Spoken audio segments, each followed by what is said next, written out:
Hey guys. This is part 6 of What If Sasuke Was in Lord of the Rings. Hit like and subscribe if you like this one, and also please check the author in the description. Let's start. We are paid, that's all. We are God.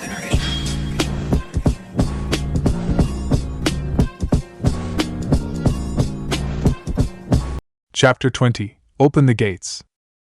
Location: Fangorn. They were soon coming upon the southern end of Fangorn, and Treebeard was regaling them with all the stories of all the creatures and trees he had known throughout his long life along the way.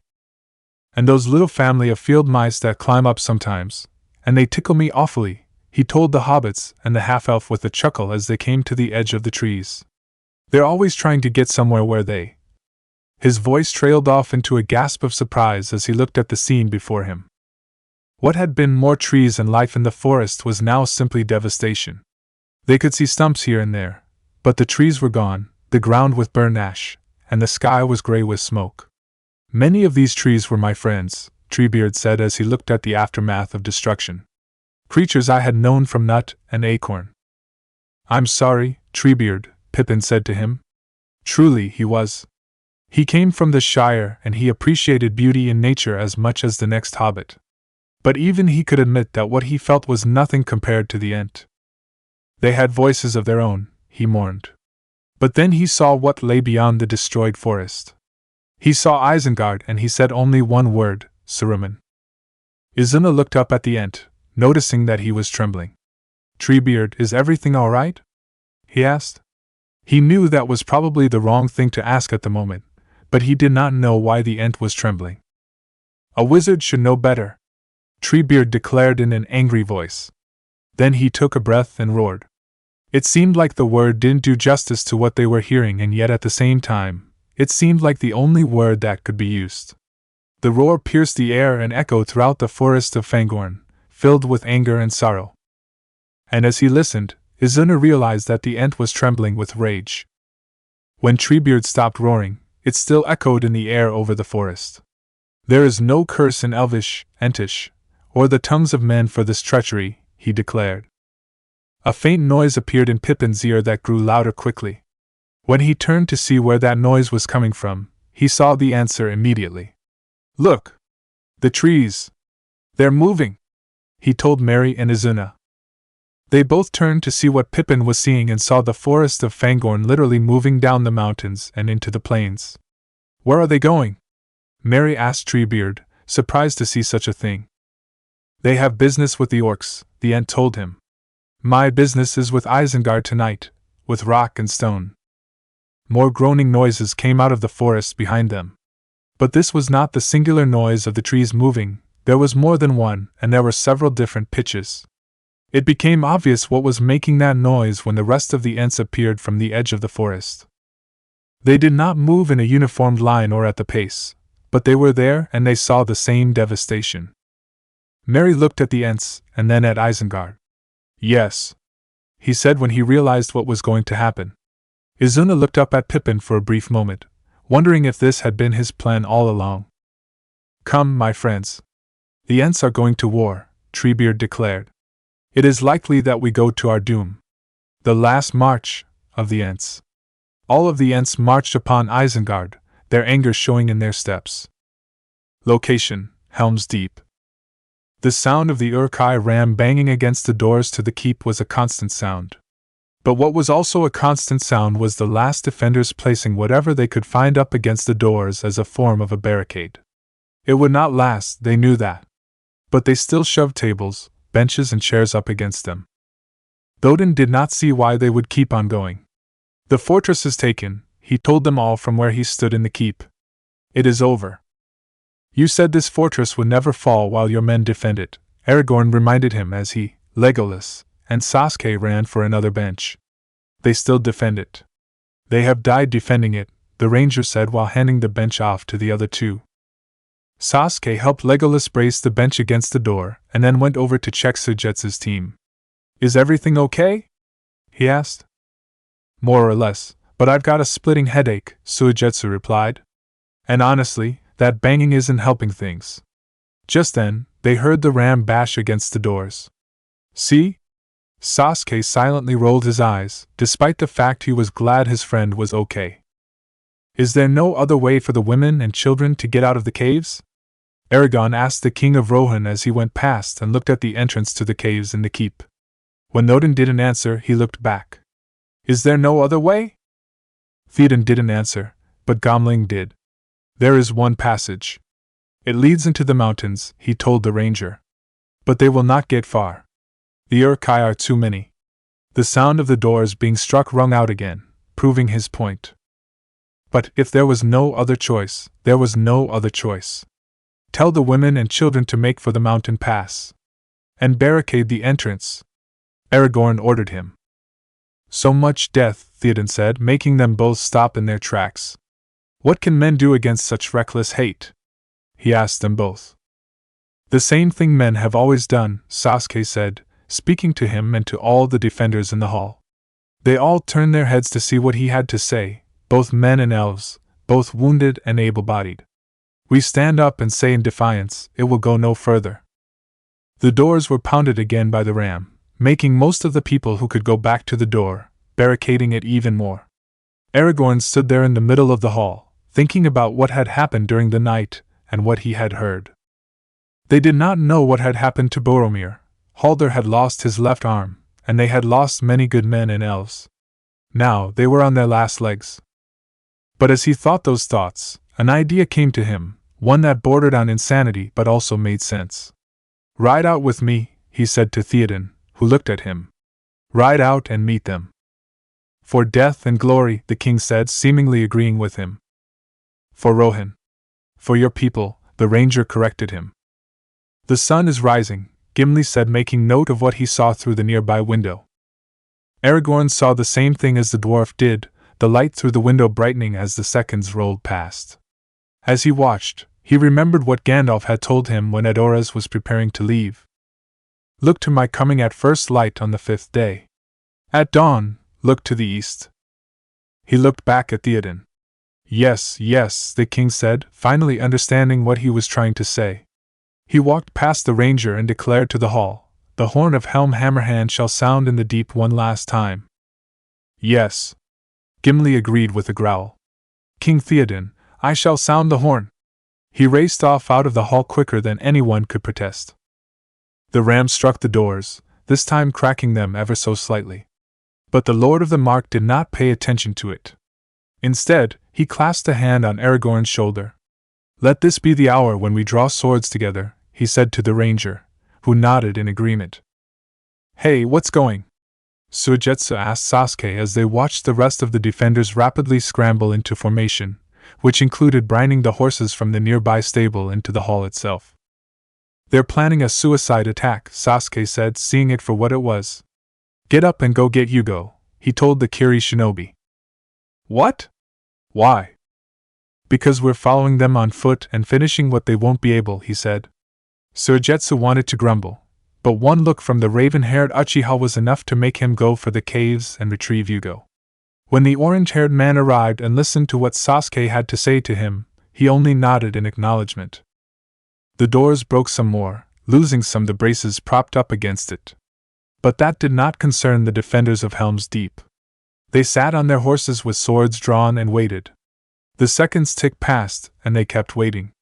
Fell deeds awake. Now for wrath, now for ruin, and a red dawn, chanted Theoden as he placed his helmet on his head, saying a prayer of war that had been with the Rohirrim long before they settled in this land.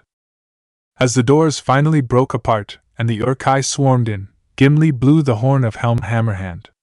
Unlike the clear notes of the elven horns or the sharp blast of the horn of Gondor, this horn roared into the air and down into the earth.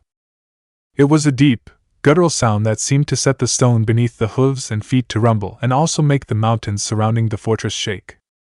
But there was more to the horn than just those things.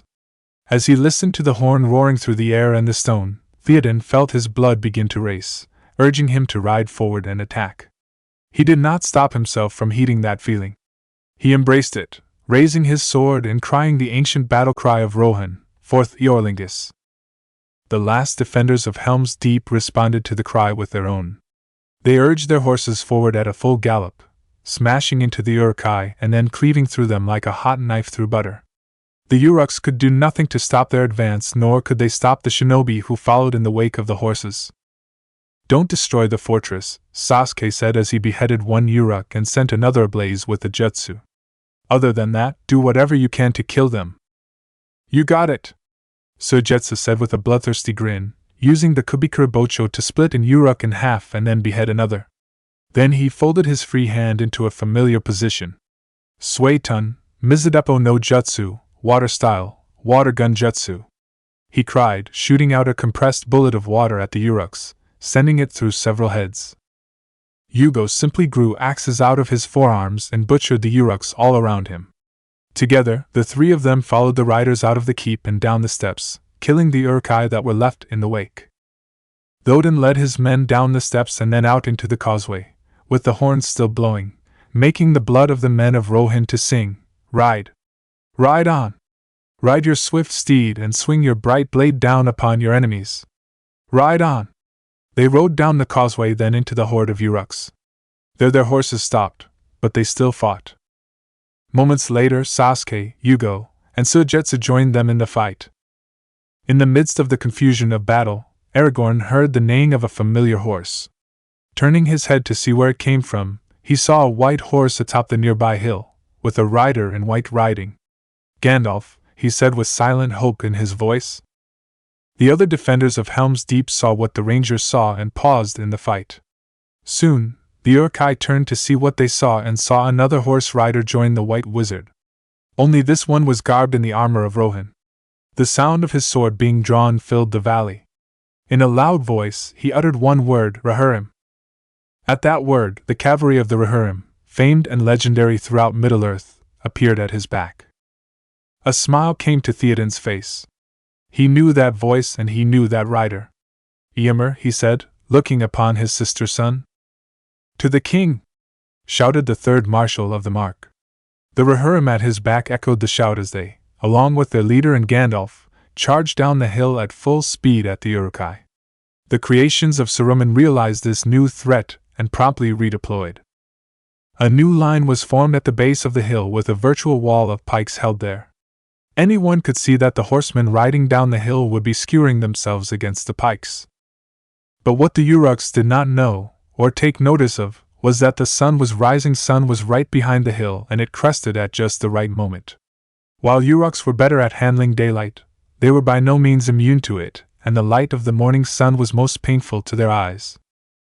Many of them closed their eyes to block the brightness, and in doing so, the pikes they wielded were either dropped or lifted up. That was all the reinforcements of Helm's Deep needed to smash through their line and turn the tide of battle. Once they saw this all happen, the defenders of Helm's Deep vigorously rejoined the fight. Location: Isengard. What was happening in Isengard could very well have been qualified as a massacre. The orcs working in the depths and on the grounds of the fortress were by no means prepared for when the ents came over the walls and began crushing and or swatting them like flies. They tried to shoot the ents down, but their arrows were like the stinging of bees to the guardians of Fangorn, annoying but soon forgettable. They could not stop the flow of the ents coming into Isengard either. Treebeard had led the assault by first tearing away the wall so they could climb over it. Now, that same part of the wall was used for large boulder-like pieces of the wall to be thrown into Isengard, smashing any orcs that they landed one. Both Merry and Pippin still sat atop of Treebeard, but that did not mean they weren't a part of the fight. They hurled small stones at orcs below with very good accuracy. But even they stopped to watch Treebeard throw a boulder at a few orcs who had pulled down one of the ents, and were currently trying to hack it apart. "Yes!" Pippin cheered when he saw the orcs get smashed and the ents stand back up. "A hit.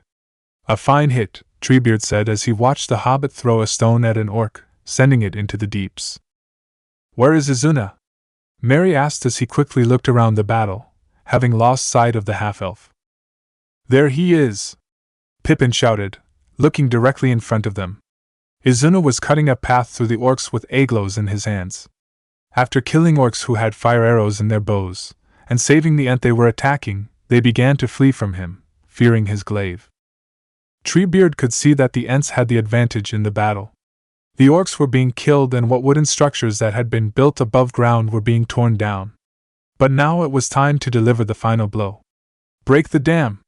He cried up to the ents around the dam. Release the river! For a second, nothing happened. Then the river appeared, roaring like a rage-filled beast as it flowed swiftly down to Isengard, destroying everything the orcs had made in its wake. Pippin! Said Merry to his friend when he realized what was about to happen. Hold on. Izuna also saw what was going to happen and quickly went for the nearest ent. Sorry, I hope you don't mind, he said to the ent as he climbed for the top. The ent did not reply, for it was holding itself in a brace for the incoming water. He wasn't the only one. Each and every one of the ents was readying themselves for the incoming river. Hold on, little hobbits, Treebeard told Merry and Pippin as the water struck. They did just that, but they could feel the power of the water from where they stood on Treebeard. To their relief, Treebeard held firm, as did the rest of the ents, although the one who had been set afire had dipped his head into the water, as the water washed away what Saruman had created in Isengard. Location: Helm's Deep. The battle had turned against the Uruk-hai, and while they could have fought on to the last of them, fear had gripped them in such a way that the remaining numbers did fight. They turned tail and ran. The men of Rohan chased them out of the valley of Helm's Deep, only to stop when Ymir rode in front of them. Stay out of the forest, he shouted for all to hear. Keep away from the trees. Sasuke, Yugo, and Suigetsu were front of the horses, so they could clearly see the Uruk-hai fleeing into the trees before them. Sasuke, Suigetsu said as he looked. I know it was dark when we got here, but I am fairly certain that there wasn't a forest right there. Just as the last Uruk disappeared into the depth of the forest, they all saw something that they did not expect to see. The forest came alive. They saw the trees begin to move back and forth, and they could hear the screams of the Uruk-hai as they were killed. What they had started, the trees were finishing. Later, when they were sure that the Uruk-hai had been all killed, they began the task collecting the dead inside Helm's Deep. Most of it was behind the deeping wall, and that was where Legolas found Gimli, sitting on an Uruk and smoking his pipe. Final count, 42, he told the dwarf as he idly checked his bow. 42? Repeated Gimli, sounding impressed. That's not bad for a pointy-eared elvish princeling. He smiled triumphantly. I myself am sitting pretty on 43. Suddenly, the elf drew, knocked, and fired an arrow at the Uruk Gimli was sitting on, surprising him. 43, the elf declared. He was already dead, the dwarf replied, sounding very annoyed. He was twitching. He was twitching because he's got my axe embedded in his nervous system, he explained, grabbing said axe and jerking it around, making the dead Uruk shake. My lords! Shouted one of the soldiers near the wall, getting their attention. He was standing next to a body that they quickly recognized as Boromir's. Their argument immediately forgotten, they rushed over. Send for Gandalf, Aragorn, and Krabendir, Legolas ordered the soldier, who quickly rushed away. The two of them was left with Boromir. They could see the blood seeping from the wounds he had gotten from multiple arrows that had pierced his armor. To them, it almost seemed too many to count. Boromir? Said Gimli, hoping that he wasn't gone. To the dwarf's relief, the Captain General of Gondor opened his eyes. But that relief was quickly washed away when he saw the pain in those eyes. At least I will see friendly faces before I go, Boromir said in a voice that showed he was going and with blood falling from the corners of his mouth. Fortunately, the others Legolas had wanted were close by and came swiftly. The two men and the wizard joined the elf and the dwarf, and Aragorn went to his knees. His hands began searching, to see if there was a way to save his friend. But they soon stopped when the rangers saw that there was no way to save him. Gandalf knelt beside him and looked Boromir in the eye. How long were you poisoned? The wizard asked. The others looked at him in shock, but the man from Gondor answered him. Since Amon Hen, he answered. I was pierced by an arrow. But we had managed to pull that arrow safely out of you, Legolas said in protest. The poison remained. It affected my strength. The other members of the fellowship who had been with him remembered those times when he had seemingly lost his strength, and he claimed that he was just tried. His breathing became weaker and weaker with breath he took. Aragorn, he said, his eye looking wildly around, like he couldn't see the ranger. I'm right here, Boromir, Aragorn told him, his hands grasping his. His eyes found him. When you go to the White City, take my horn and shield. He shrugged his arms weakly, like he was trying to take the items off but couldn't. Give them to my brother.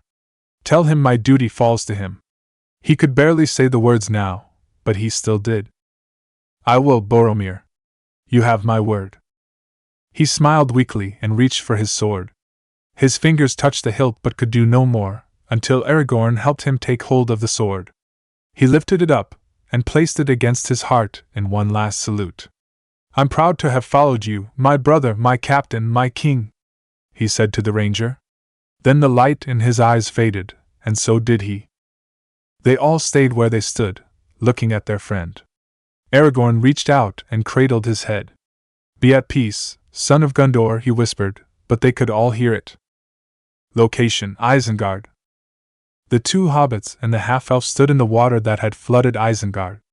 The ents were moving around the area, either cleaning up or watching the Black Tower. He doesn't look too happy, does he?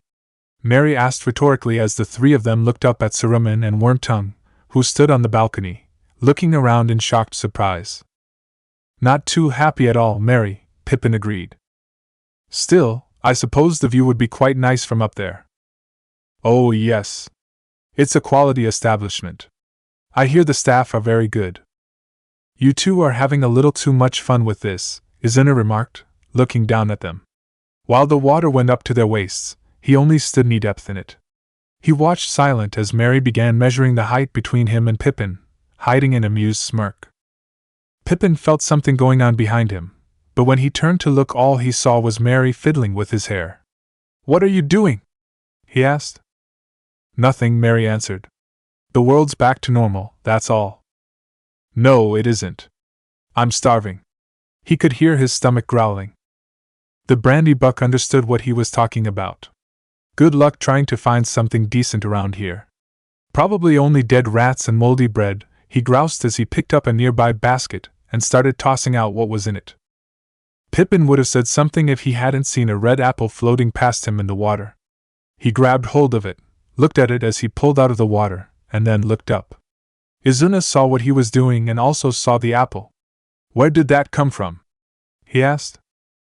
Pippin only turned around and followed the trail of apples, only to drop the ones in his arms when he saw the roast chicken floating in the water.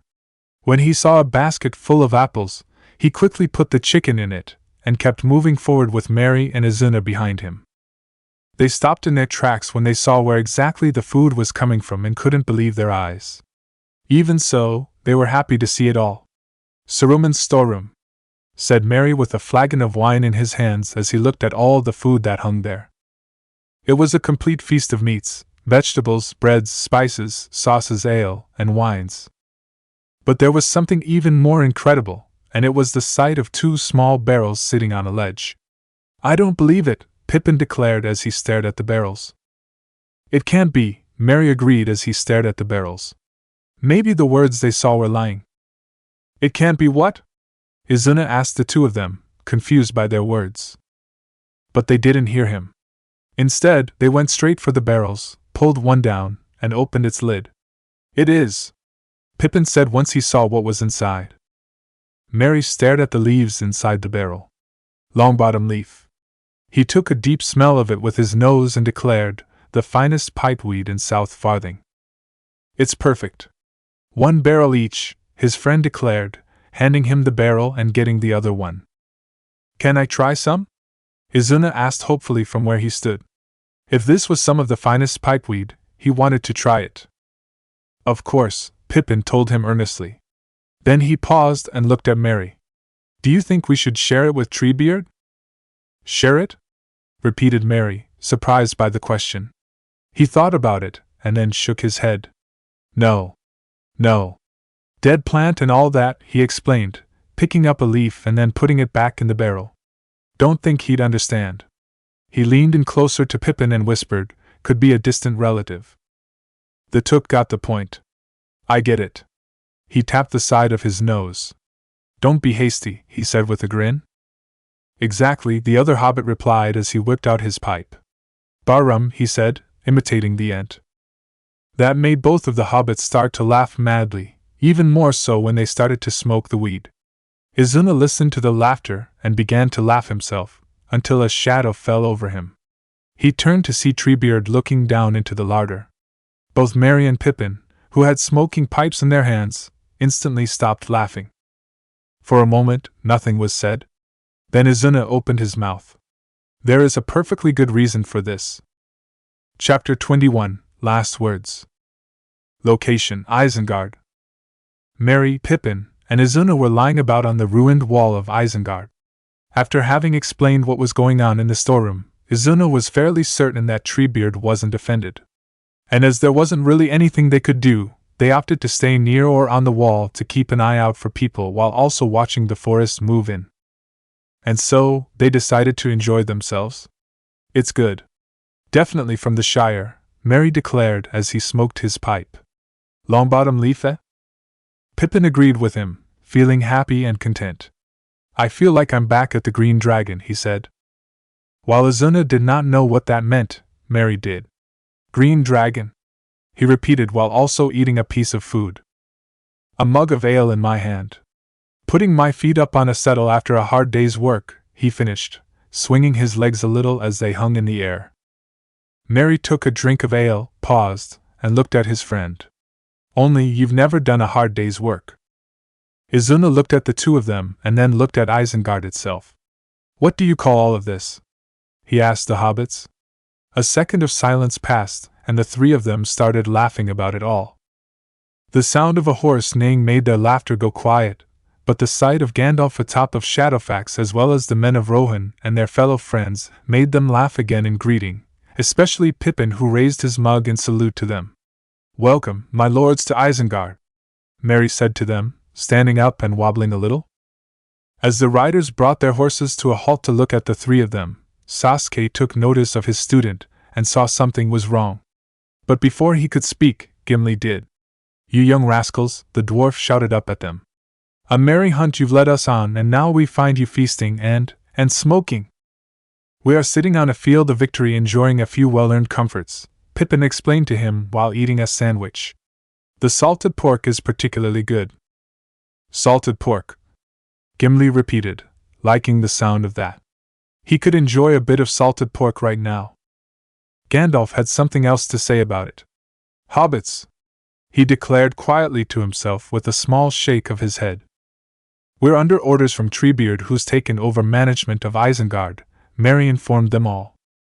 Then take us to him, the White Wizard told the hobbit. Wait, Sasuke said, still looking at his student. Izuna, we need to talk. He turned and rode his horse away from the group, back into the quietness of the forest. Izuna quickly hopped down from the ruined wall and followed his sensei into the forest. Once they were far enough away from the others, Sasuke got down from his horse and faced Izuna. What happened? Izuna opened his mouth to speak, but closed it when he felt that they weren't alone. Who's there? He demanded, turning his head to see a tall, orange-haired man standing by a tree in silence. You go, give us some room, Sasuke said to the man, who turned around and walked away. He turned back to Izuna. What happened? It just came out of the half-elf. When I was in Fangorn, I think the Tainted found me. I wasn't sure if it was an apparition or not, but everything that you had taught me fled in that moment. I was paralyzed with fear. I'm sorry. He hung his head in shame once he was done. Izuna, Sasuke spoke, making him raise his head again. Everyone has known fear. To say otherwise would be a lie. The question is whether you let fear be a sword or a cloak. I don't understand. A sword of fear will cut into you and make you hesitate. But a cloak will envelop you and sharpen your senses, making you fight harder, stronger, longer, all because you admit that you are afraid. He turned back to the horse. Let's go back to the others.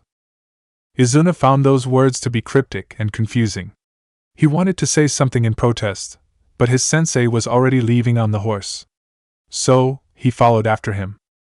They rode their horses through the water that had flooded the place, with the hobbits riding behind the men and holding on.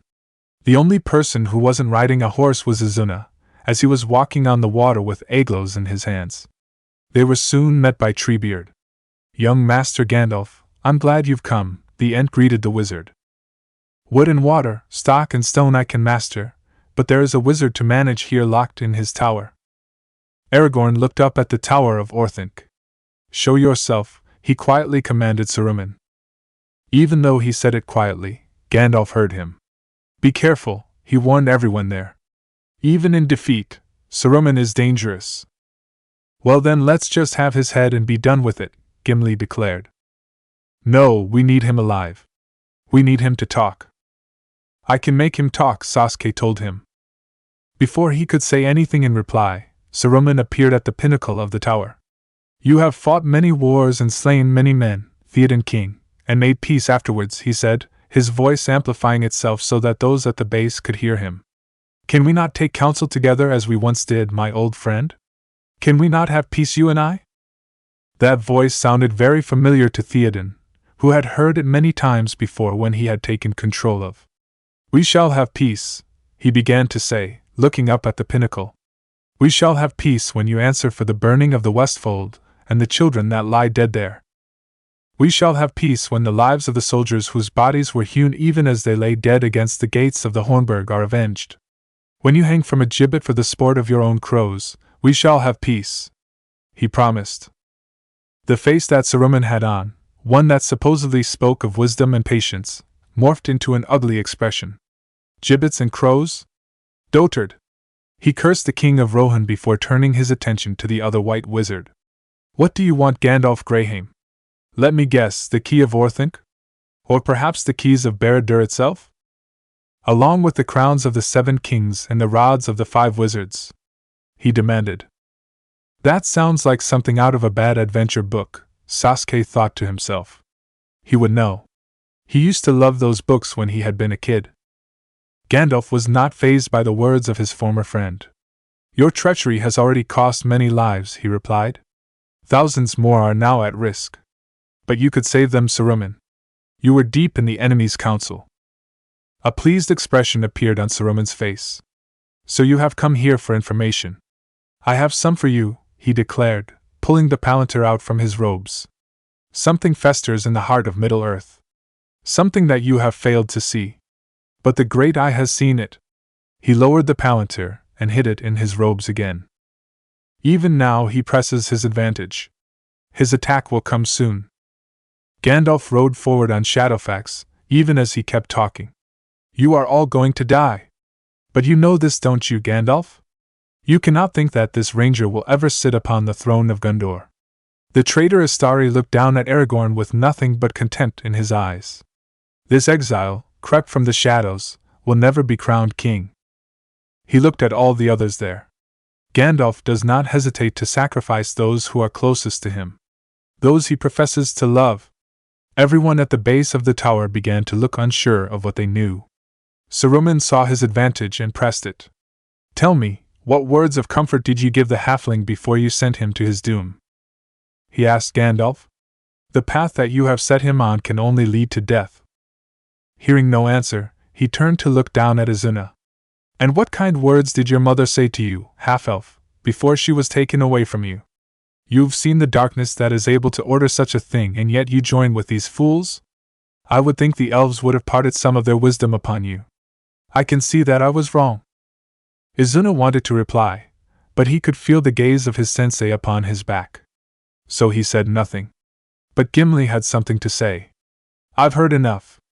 Shoot him," he told Legolas. "Stick an arrow in his gob." The elf reached for an arrow but stopped when Gandalf said, "No." He looked up at the pinnacle. "Come down, Saruman, and your life will be spared. Save your pity and your mercy. I have no use for it." Saruman shouted back, conjuring up a fireball at the end of his staff and shooting it at his former friend. But as it flew down, Sasuke acted. He flashed through hand seals and finished with a resounding clap. "Katon, Gokakyu no Jutsu!" he shouted, breathing out a large fireball. The 2 fireballs clashed against one another, snuffing each other out in a mere instant. Gandalf still sat on Shadowfax, having not moved a muscle in the moments that had followed. "Saruman," he began. Your staff is broken. I cast you out of the Order of the Astari. The staff in Saruman's hand burst asunder, scaring the hand easily enough that blood began to drip. He could only stare at the hand in shock and surprise before turning his gaze downward, his eyes still full of hate. Theoden watched this all in silence. But he could not that silence when he saw another man come into sight atop the pinnacle of Orthanc. Grima? He called out to Wormtongue. You need not follow him. You were not always as you are now. You were once a man of Rohan. Come down. Grima faltered, unsure of what to do. He turned away, only to stop when Saruman spoke. A man of Rohan? The former Astari repeated. What is the house of Rohan but a thatched barn where brigands drink in the reek and their brats roll on the floor with the dogs? The victory at Helm's Deep does not belong to you, Theoden Horse Master, he told the Lord of the Mark. You are a lesser son of greater sires. The king was silent, even though the insult stung. It was true that he was not the direct descendant of Yor the Young. And he knew that the former White Wizard had lived when his ancestor had brought his people to what was now Rohan. But his focus was not on Saruman. Grima, come down! He called out. Be free of him. Free? He will never be free, Saruman declared. But even though he said those words, Grima's fate was his own. No, he said to his master. The former White Wizard turned to him with fury in his eyes. Get down, cur! He ordered, slapping Wormtongue hard across the face, getting a shout of pain from him as he fell. Saruman! Called out Gandalf, getting his attention again. You were deep in the enemy's council. Tell us what you know. You withdraw your guard and I will tell you where your doom will be decided, he replied, paying no more attention to his servant. I will not be held prisoner here. His lack of attention proved to be his downfall. Grima, angry at everything that he had done for Saruman and everything that had been done to him by Saruman, finally had enough. Drawing out a knife he had hidden beneath his robes, he leapt and stabbed the traitor Astari in the back many times. Everyone at the base of the tower was momentarily shocked by this action. They did not think that it would happen. Izuna saw Legolas knock an arrow from the corner of his eye. Seeing where the elf was aiming the arrow, he cried out, "No!" and swung Aglos upwards, slicing the arrowhead off. Grima kept stabbing and stabbing Saruman, his anger making him raise his knife up and driving it down again and again. The Astari traitor tried to turn and fight him off, but his strength was draining away from him. He could only grasp Grima by his robe before stumbling off of the pinnacle of Orthanc. His grip was weak and Wormtongue broke free, but he fell as well. Ah! He screamed as he fell through the air, his hands trying to find something to hold onto. For a moment, it looked like he would grab nothing. Then he managed to grab hold on one of the black spike protruding from the tower. "Help me, please!"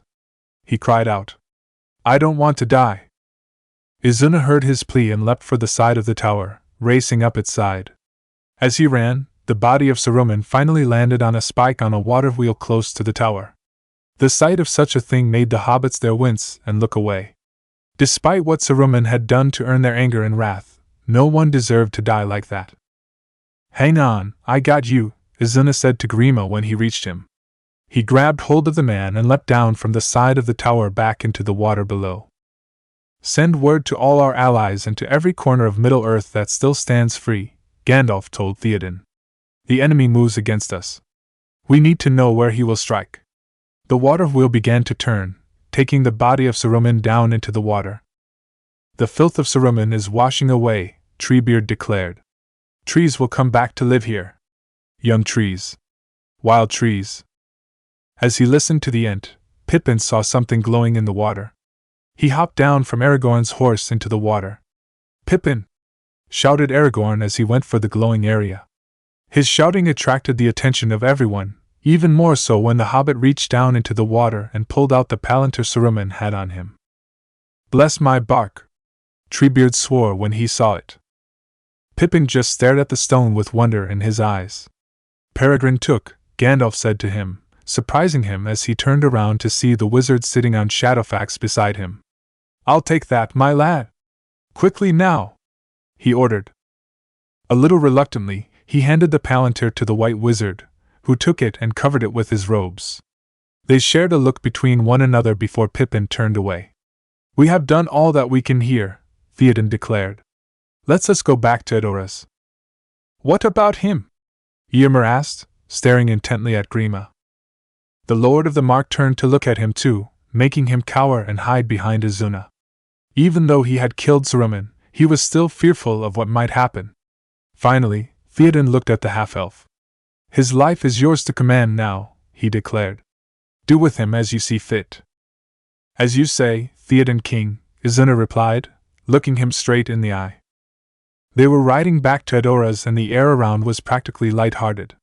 They were riding their horses at a gradual trot so that Izuna and Grima, who had been told to stay out of the way for now, by Izuna, could stay close. They were smiling, laughing, and even arguing. "I'm telling you for the last time, elf, he was already dead," Gimli told Legolas. "I care not how many times you say, Gimli, that Uruk was still twitching," the elf replied. "Aye, because he had my axe in his head," he shouted. "The score is still tied." "No, it's bloody not." "How long are they going to keep this up?" Theoden asked Aragorn. "Probably until they find themselves in another battle," the ranger answered in a serious tone of voice. Izuna could tell that Aragorn was joking and he laughed quietly. His eyes turned to his sensei and his friend. Curious, he walked closer to listen in. "Are you sure that we will not need Suigetsu and his team?" Yugo asked. "His mission is done," Sasuke answered. "If he wanted to go back home, that is his choice. I am surprised that you stayed." "My place is by your side, Sasuke. That hasn't changed in the years that you were gone." The raven-haired shinobi fell silent as he rode and Izuna thought that was the end of the conversation. But then his sensei spoke again. "Has it changed much?" "I can't say. I've tried not to go to places where I might cause damage. Sometimes people will find me and share news with me." "I see." He looked back and saw his student watching them. "Izuna, what have I said about listening in on other people's conversations?" "To not get caught," Izuna answered promptly. He didn't receive any praise or acknowledgments, and he had expected none. But his speaking had gotten Yugo interested. "I had never thought you would take a student," he said to Sasuke after looking the half-elf over. "Why did you?" "He's Madara's son," Sasuke answered shortly.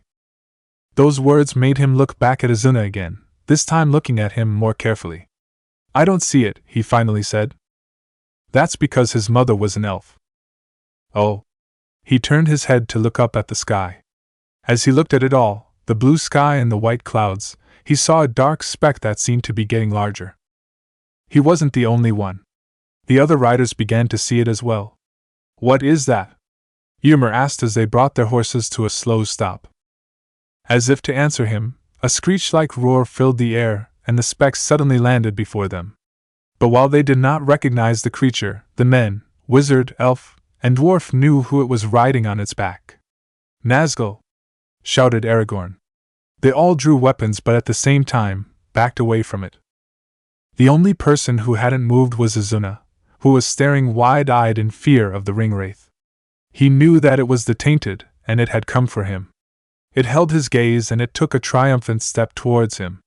He was caught between wanting to meet it and wanting to run from it. "I don't know what to do," he thought to himself. Then, as if to answer him, the words of his sensei came back to him. "Everyone has known fear. To say otherwise would be a lie. The question is whether you let fear be a sword or a cloak. A sword of fear will cut into you and make you hesitate.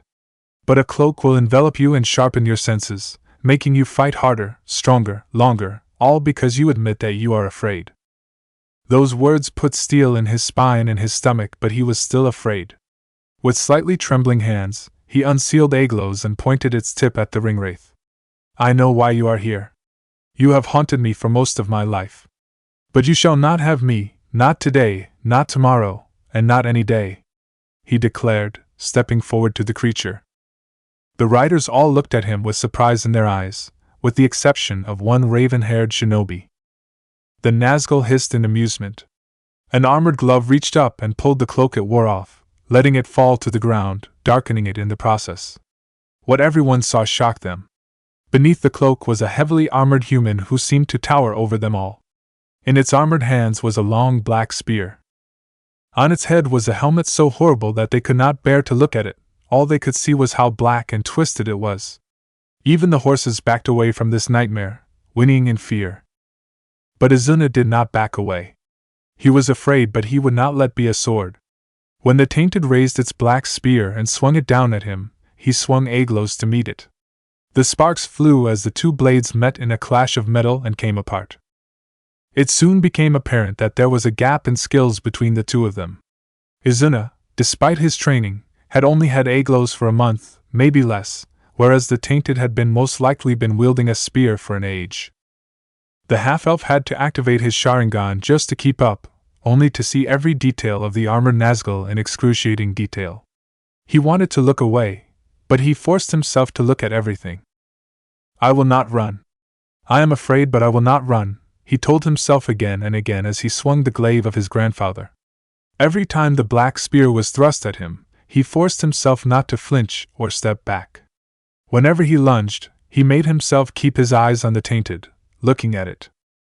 We must help him, Gimli declared from where he sat on Legolas' horse, reaching for his axe and trying to get off the horse. No, Sasuke told him. Let him fight his demons. Lad, he's fighting a Nazgul. Let him fight, Gimli. He needs this. Izuna could hear his sensei and the dwarf talk, but it sounded so faint to him at that moment, like it was at the end of a tunnel, and he was at the other end. But he did not look back. He kept his focus on the Tainted, trying to keep up and protect himself from the black spear. He fought on, trying to keep himself from getting himself killed. But then he noticed something. As he held the spear of the Tainted in a lock, his eyes traveled down to its right hand. Even though it was armored, there was a ring of silver with a black gem sitting on the ring finger. He knew of the origins of the Ringwraiths, and he knew right away what that ring was. An idea came to him in that moment, something that bloomed instantly, and made him change his tactics. Spinning Aglos upwards, he feinted and swung it low at the glove. The Tainted must have realized what he was trying to do, for it brought the spear it wielded down to block Aglos. In that moment, the momentum of the fight changed. Since the start, the Tainted had been the one who was leading the fight, pushing Izuna back. Now it was Izuna who was pushing the Nazgul back. He was the one who was attacking rather than defending, and he attacked ferociously. His idea and his admittance to being afraid spurred him on, forcing the Tainted back and back. Suddenly, the creature that the Nazgul had ridden had raised its at him and opened its mouth, revealing many sharp teeth. It roared at him and tried to lunge forward to bite him. But just as quickly as it had stirred, it died just as quickly. Legolas saw the creature move and shot an arrow into its heart. As the creature fell to the ground, Izuna faced the Tainted. Were you trying to run? He asked as he shoved the creature back with Aglos. He realized that he had unconsciously answered his own question. The Tainted was infamous for making brave men turn away, run from it. It fed on fear. But now, it was facing someone who stood before him in defiance, something that had never happened to it before. It's getting weaker, Izuna thought as he pushed the Ringwraith back. He could see it in how the spear moving slower, and how the force behind it was becoming weaker. He got more aggressive, his anger at the Tainted coming from his defiance and fueling his momentum. He struck again and again, piercing the black armor the Tainted wore. Finally, he broke the spear in half and with a shout, sliced the right hand of the Tainted. The effect happened instantly. The Nazgul stumbled back with a scream that pierced the air, clutching the stump of its hand. Darkness suddenly engulfed it, making the others turn their gaze away. But when they looked again, they saw that the darkness was gone, and so was the armored Nazgul who had made afraid. In its place was a pale man who was even more pathetic than Wormtongue. Izuna looked down at the miserable excuse for a man, and placed the tip of Aglos beneath his chin. Look at me, he ordered what used to be the Tainted. The creature could only look at his maimed hand and did not do as he was told. Look at me! Izuna roared again. This time he did, and there was fear in his eyes. You are going to tell me something, something that you owe me. The half-elf looked down at him. Where is my mother? The fear faded away from the Tainted's eyes and he began to laugh a weak, raspy laugh. Minas Morgul, he whispered, yet it sounded like his voice carried over the entire plain. He laughed again, and as he looked at the shocked and horrified expressions on those there who knew what that meant, he laughed more. His laughter became stronger and more crazed, making it sound like he was mocking them. Izuna lifted up his weapon and with a scream of pain and rage, beheaded the Nazgul with one swing. The body fell to the ground and seemed to vanish, along with the severed hand. But all the eyes there were focused on the half-elf who had defeated and killed one of the 9 Ringwraiths of Sauron, even as tears started to flow down his face. Chapter 22: A Celebration and a Threat. Location: Edoras. Theoden stood before his throne in his hall, facing his people with his nephew at his side. They were all here to celebrate what they had archived in the past few days. They had offered to host Halder and the elves as well as Suigetsu and his remaining team, but both declined. But before they could celebrate, there was something that needed to be said. As Eowyn came to him, she knelt and offered the goblet in her hands to him. He took it and held it out for all the hall to see. In response, all in the hall stood up from their seats with their mugs in their hands. "Tonight we remember those who gave their blood to defend this country," he said before lifting the goblet up. "Hail the victorious dead." "Hail!" The hall shouted back, raising their mugs in salute and taking a long drink. Some of them, like Aragorn and Sasuke, paused before drinking to think about them some more. For Sasuke, he was a little sad to have seen Suigetsu leave with the remaining swordsmen. They might not have had what one would call a friendship, but it was something along those lines. Once the toast had been said and done, the celebration went underway. And the people of Rohan celebrated. Drinks, food, and laughter were aplenty in the hall as they ate the feast before them. It was not uncommon to see some people get from where they were sitting and go to another table to talk to the people there. Amidst all of this celebrating, Ymir stood at a table with both Legolas and Gimli, being the judge of the challenge that was about to happen. "No pauses, no spills," he told the two of them as he handed them the mugs. "And no regurgitation," added Gimli as he took his mug, making the others around the table who were watching laugh. Legolas had been initially confused by the challenge when the dwarf gave it to him, but now he was beginning to see it. "So, it's a drinking game?" he asked, wanting to be sure. His question got a few laughs but also shouts of acknowledgement. "Last one standing wins," Gimli told him before chuckling at him and lifting his mug to drink. While he was drinking it all in one go, the elf took the more cautious route. He smelled the ale in the mug, taking in its aroma before finally drinking from it. As this went on, Theoden was amidst his people and the celebration, enjoying it all. He saw his niece offer Aragorn a goblet of wine, which he took and drank from. The two of them shared a look before the ranger disappeared into the crowds in the hall. Theoden came forward, wanting to speak to his niece. "I am very happy for you," he said to her. "He is an honorable man." "You are both honorable men," she told him in reply. He nodded slightly in agreement, but he knew the truth. It was not Theoden of Rohan who led our people to victory. Even though he was dead, Saruman's words kept ringing in his ears. "You are a lesser son of greater sires." His eyes traveled down to the floor for a brief moment, but he saw that Eowyn was looking at him with concern in her eyes. Don't listen to me. You are young and tonight is for you." She smiled again, happy to see him happy. Meanwhile, the drinking competition between Legolas and Gimli was still going on. Neither had a lead on the other, and was still going strong even as the number of mugs in front of them continued to grow. The only difference was that Gimli was the only one who was getting obviously drunker as he drank, talking about swimming with little hairy women between mugs. When Legolas placed his latest mug down, he looked at the hand that he held it. "I feel something. A slight tingle in my fingers," he said, looking up at Ymir who was standing at the keg with an interested expression on his face. "I think it's affecting me." Gimli heard those words and started laughing drunkenly as he placed his mug down. "What did I say?" he asked with ale foam on his nose, mouth, and beard while also slurring his words. "He can't hold his liquor." But before he could even finish the sentence, his eyes became crossed and he fell backwards off the bench onto the floor. Legolas just watched as his friend tipped over, then turned to Ymir and said, "Game over." That had gotten everyone around the table laughing, and he chuckled as well. On the other end of the hall, both Merry and Pippin were dancing on a table with tankards in their hands, surrounded by an audience that was clapping along to the song they sang. It was a song that they had carried with them from the Shire and were willing to share it now. They even managed to get a fiddler to play along with them. Oh, you can search far and wide, you can drink the whole town dry, but you'll never find a beer so brown as the one we drink in our hometown. You can drink your fancy Alish, you can drink them by the flagon, but the only brew for the brave and true. In the midst of the song, Pippin had noticed that Gandalf was watching and stopped dancing. Unsure of what was happening next, the fiddler stopped playing. Merry saw that and looked to see what the trouble was. "Pippin!" he shouted at the Took when he saw that he had stopped. Pippin turned to look at him, and they started singing and dancing again.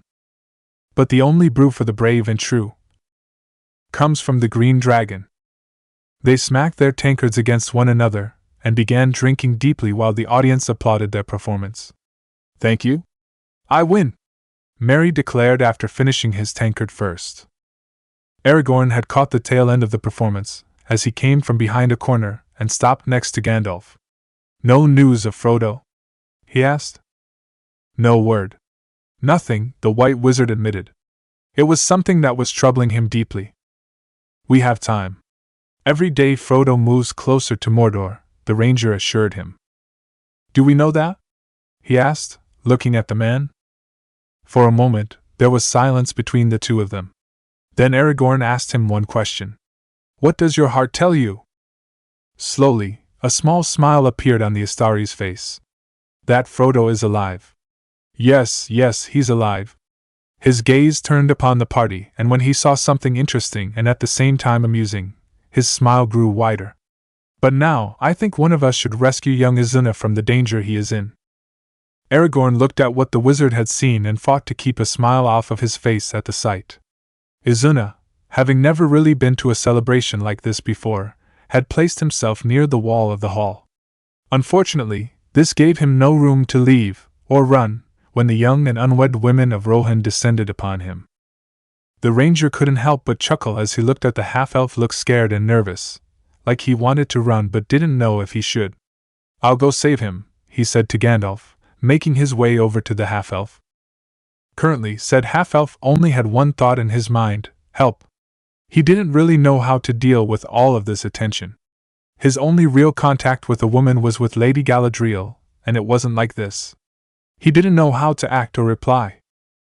"I had heard that you slayed one of the Nazgul, my lord," one of the maidens said to him, looking at him with heavy eyes and a smile that was sending nervous feelings up his spine. I did face the tainted in combat, my lady," he answered, stumbling slightly over his words.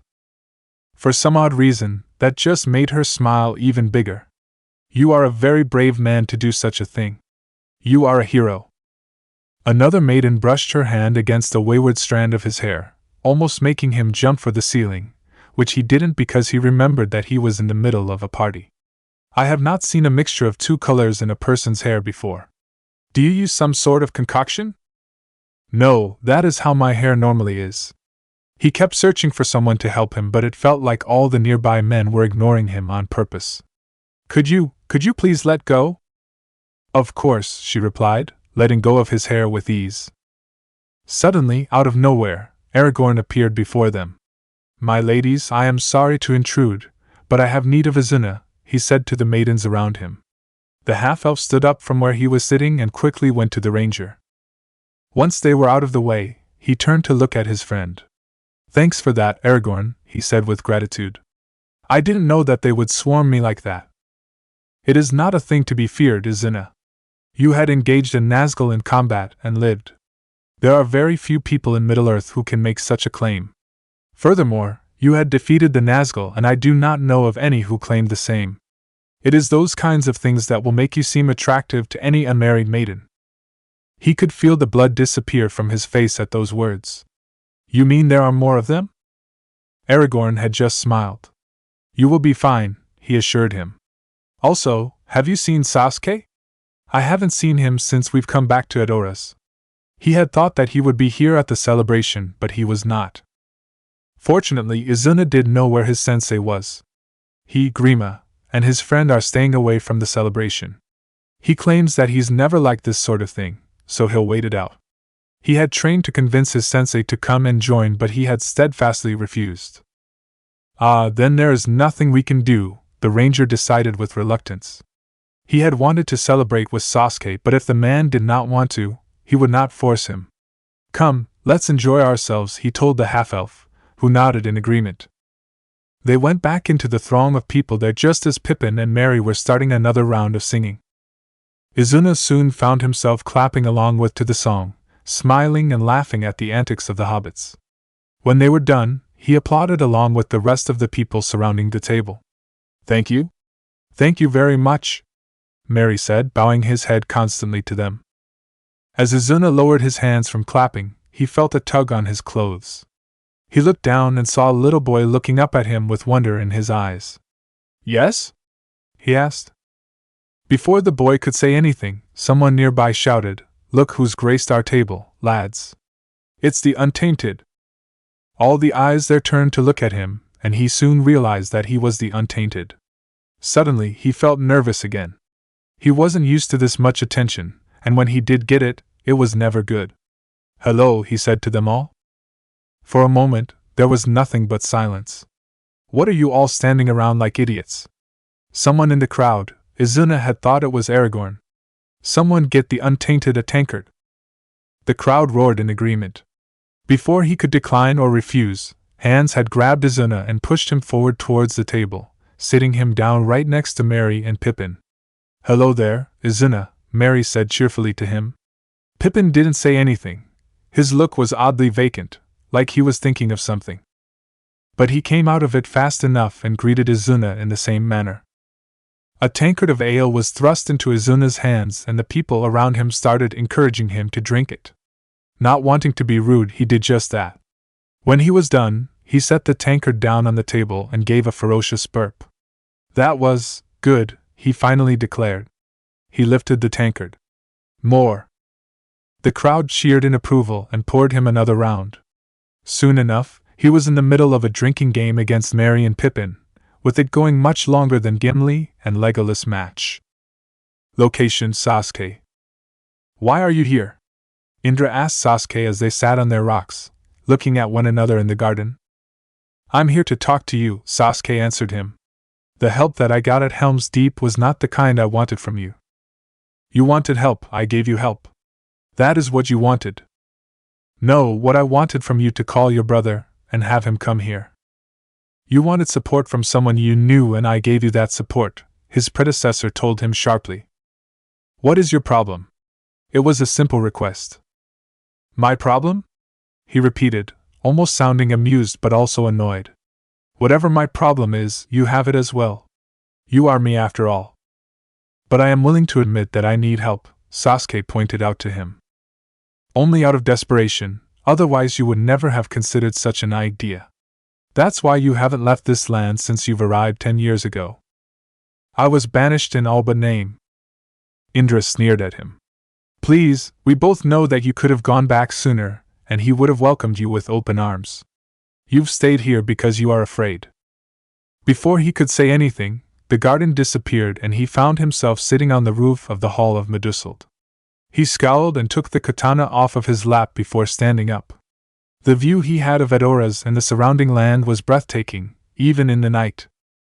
But even as he acknowledged the beauty of the land, his thoughts were elsewhere. Was Indra right? Was he afraid to go back to the elemental nations? Naruto would probably welcome him back with open arms. He was just that kind of person.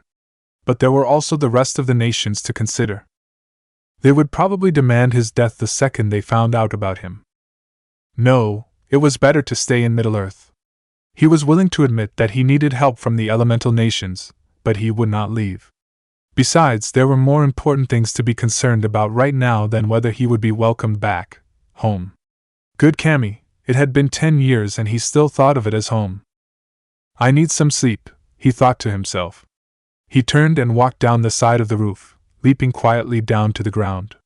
He went for the nearby door that he had left opened earlier. Even when he had avoided the celebration, The sounds of it stirred up memories that were best left forgotten. The funny thing was that these were not horrible memories but rather good ones. So he had slipped outside, went to the roof, and mediated in order to communicate with Indra. As he went for the door, he felt a chill crawl up his spine, making him stop in his tracks. It was possible that it was just a gust of wind, but his senses could feel no wind blowing. Something is here. Something wrong, he thought to himself. His pace quickened as he walked back inside. When he heard a scream of pain, he broke into a run. That scream had come from his student. He burst into the hall to see Merry looking at Pippin's still form in shock and Izuna thrashing around on the floor, his hands clasped firmly on the Palantir, and his closed eyes bleeding. His mouth was opened in a scream but no sound came out. Horror filled Sasuke's stomach at the sight. "Help! Gandalf, help!" cried Merry, waking the wizard, who, for some reason, had a jar in his hand up. Those words also spurred Sasuke into action. He went to his student's side instantly, and tried holding him down. It was difficult because Izuna kept thrashing out of his grip, like he knew what was happening. When he heard another door open, he looked up to see Aragorn and Legolas run into the hall. They saw what he was doing, and came to his aid immediately. "Hold him down! Hold him down!" Aragorn told them as they struggled to keep the half-elf still. But it proved to be harder still as Izuna thrashed harder and harder. "Get that fucking thing out of his hands!" Sasuke roared with a raw and surprising display of emotion on his face as he pointed at the Palantir. The ranger went for it, and pulled it out of Izuna's grip, only to stumble and collapse. The shinobi amongst them kicked it out of his grasp. It rolled across the floor, past Merry's feet, who quickly stepped away from it, and towards the wall. Sasuke drew his katana, meaning to destroy the Palantir, but Gandalf moved more quickly and threw a nearby cloak over it. "Fool of a Took!" he shouted, turning to look at Pippin. He stopped when he saw that the hobbit hadn't moved from where he fell. "No," he whispered, rushing over to him, pushing Merry aside. The commotion had caused a few people who were sleeping in the hall to rouse themselves from slumber. "What is happening?" one called out groggily. "Go back to sleep," Legolas told them. Some of them did, but a few were now too awake to go back to sleep. Gandalf placed a hand on Pippin's head and whispered a spell, waking him up. "Look at me," he commanded when he heard the hobbit breath frantically and his eyes wandered. "Gandalf, forgive me," Pippin begged before closing his eyes again. All he wanted was to take one more look at the Palantir. That was why he took it from the White Wizard's sleeping grasp. He shouldn't have done it. "Look at me," Gandalf told him, making him open his eyes. "What did you see?" He closed his eyes once more, but this time to remember a tree. There was a white tree in a courtyard of stone. It was dead. The image he saw was something he did not wish to see, but he saw it all the same, along with what surrounded the tree. The city was burning. Sasuke, Legolas, Aragorn, and Gandalf instantly knew what he was talking about. "Minas Tirith?" asked the wizard. "Is that what you saw?" He didn't answer right away. Instead, he breathed rapidly in and out. It took a few seconds, but he spoke again. I saw him. I could hear his voice in my head." Those who heard him widened their eyes in shock. They knew what he meant by those words. "And what did you tell him?" "Speak," commanded Gandalf. "He asked me my name. I didn't answer. He heard me." "What did you tell him about Frodo and the ring?" A sobbing cry interrupted them, and those who were awake turned to see Izuna crawling to the nearby wall and curling up into a ball. Sasuke went to his side and took hold of him. "I've got you, Izuna," he said to his student. "I was just trying to help," Izuna whispered as tears of water replaced the ones of blood, and he held on to his sensei. "I was just trying to help Pippin. I took the Palantir from him, and he saw me." His body began to shake and tremble. He saw what I had done. "What did you see?" "He showed me Minas Morgul. He showed me my mother." He opened his eyes and looked at his sensei, naked fear, horror, and terror shining in them. "He showed me what they had done to her, and he laughed as I watched." Sasuke could stare back at the eyes looking at him and swear. "Can we take you, Sauron?" He did not need this. You have gone too far, he thought to himself as he looked at a pair of red stars on black. Chapter 23, A Different Place. Location Edoras. There was no lie in Pippin's eyes. A fool, but an honest fool he remains, Gandalf declared to Theoden as the two of them, along with the rest of the fellowship in Edoras, stood and sat in the hall of Meduseld the morning after the celebration. The only person of the fellowship that wasn't there was Izuna, and that was because Sasuke had hypnotized him to sleep. He told Sauron nothing of Frodo and the ring, the White Wizard declared, making some of the people in the meeting breathe a sigh of relief. We've been strangely fortunate. Pippin saw in the Palantir a glimpse of the enemy's plan. Sauron moves to strike the city of Minas Tirith. His defeat at Helm's Deep showed our enemy one thing. He knows the heir of Elendil has come forth. Men are not as weak as he supposed. There is courage still. Strength enough, perhaps, to challenge him. Sauron fears this. He will not risk the peoples of Middle-earth uniting under one banner. He will raze Minas Tirith to the ground before he sees a king return to the throne of men. If the beacons of Gondor are lit, Rohan must be ready for war. Tell me, Theoden said in reply. Why should we ride to the aid of those who did not come to ours? What do we owe Gondor? All the eyes of the group turned to look at him at those words. Some could not believe he had said such a thing, and it showed on their faces. But Sasuke, who had been leaning against one of the nearby columns, could believe it and had an answer. You owe Boromir that much, he said aloud, looking at the king. He was from Gondor, and he gave his life in defense of your people at Helm's Deep. While I am thankful that Lord Boromir had been at Helm's Deep, he was but one man, the Lord of the Marks said in reply. He was from Gondor, and its Captain General. And he fought for you because he upheld the oath of Yoel. Now you would dishonor that oath because he did not bring the army of Gondor to save Rohan. Aragorn could see that those words had an effect on the king of Rohan, but the man would not be moved from his decision. And the word oath echoed in his mind as he remembered Boromir dying against the deeping wall. I will go, he declared for the group to hear. No, Gandalf said to him, quick to argue that point. They must be warned, he protested. And he had an oath to fulfill. They will be, the wizard assured him. He walked a few steps forward and whispered into the ranger's ear, You must come to Minas Tirith by another road. Follow the river. Look to the black ships. Understand this, he said to the rest of them, his voice growing louder again. Things are now in motion that cannot be undone. I ride for Minas Tirith, and I won't be going alone. He looked at Pippin as he finished saying those words. I'm coming too, Sasuke said to him. Those words made everyone who heard them turn to look at him. What about Izuna? Merry asked the shinobi. What had happened to the half-elf was something that would stay with the Brandybuck for the rest of his life, but he knew that now wasn't the time to leave him like this. I'll have you go stay with him. But I'm still going. He looked over to Aragorn. Someone has to bring Boromir's wish to Minas Tirith. The ranger said nothing. Instead, he just nodded. Of all the hobbits, Peregrine Took, you are the worst, Gandalf said as the two of them, along with Merry, went down the hill of Edoras to the stables. Hurry! Hurry! He urged the hobbit. Where are we going? Pippin asked Merry. Ever since last night, he had kept mostly to himself, even during the meeting just now. So he wasn't sure about what was happening, and when he didn't know that, he knew to ask his friend. But Merry had something else on his mind. Why did you look? He demanded of Pippin. Why do you always have to look? It was things like this that had gotten both them and the fellowship before. I don't know, I can't help it, Pippin replied. You never can. I'm sorry, all right? He asked, stopping in where he was walking and making Merry stop as well while Gandalf went into the stable. I won't do it again. Don't you understand? Merry demanded, walking right back up to him. He was confused by those words, until they were explained to him. The enemy thinks you have the ring. He is going to be looking for you, Pip. They have to get you out of here. He was surprised to hear such a thing, but once he had heard it, it made sense. And you? You're coming with me?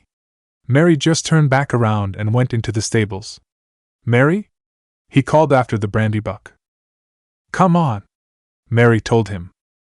He followed his friend into the stables. They walked past all of the horses stabled in there, and went straight to Gandalf, who was standing beside Shadowfax. Without any hesitation, the wizard lifted Pippin up and placed him on the horse's back. "How far is Minas Tirith?" Pippin asked him. 3 days' ride as the Nazgul flies.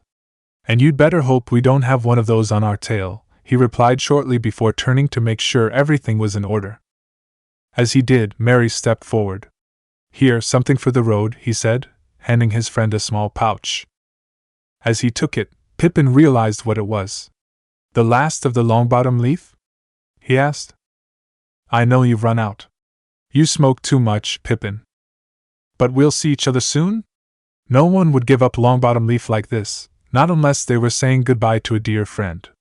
Merry just looked over at Gandalf.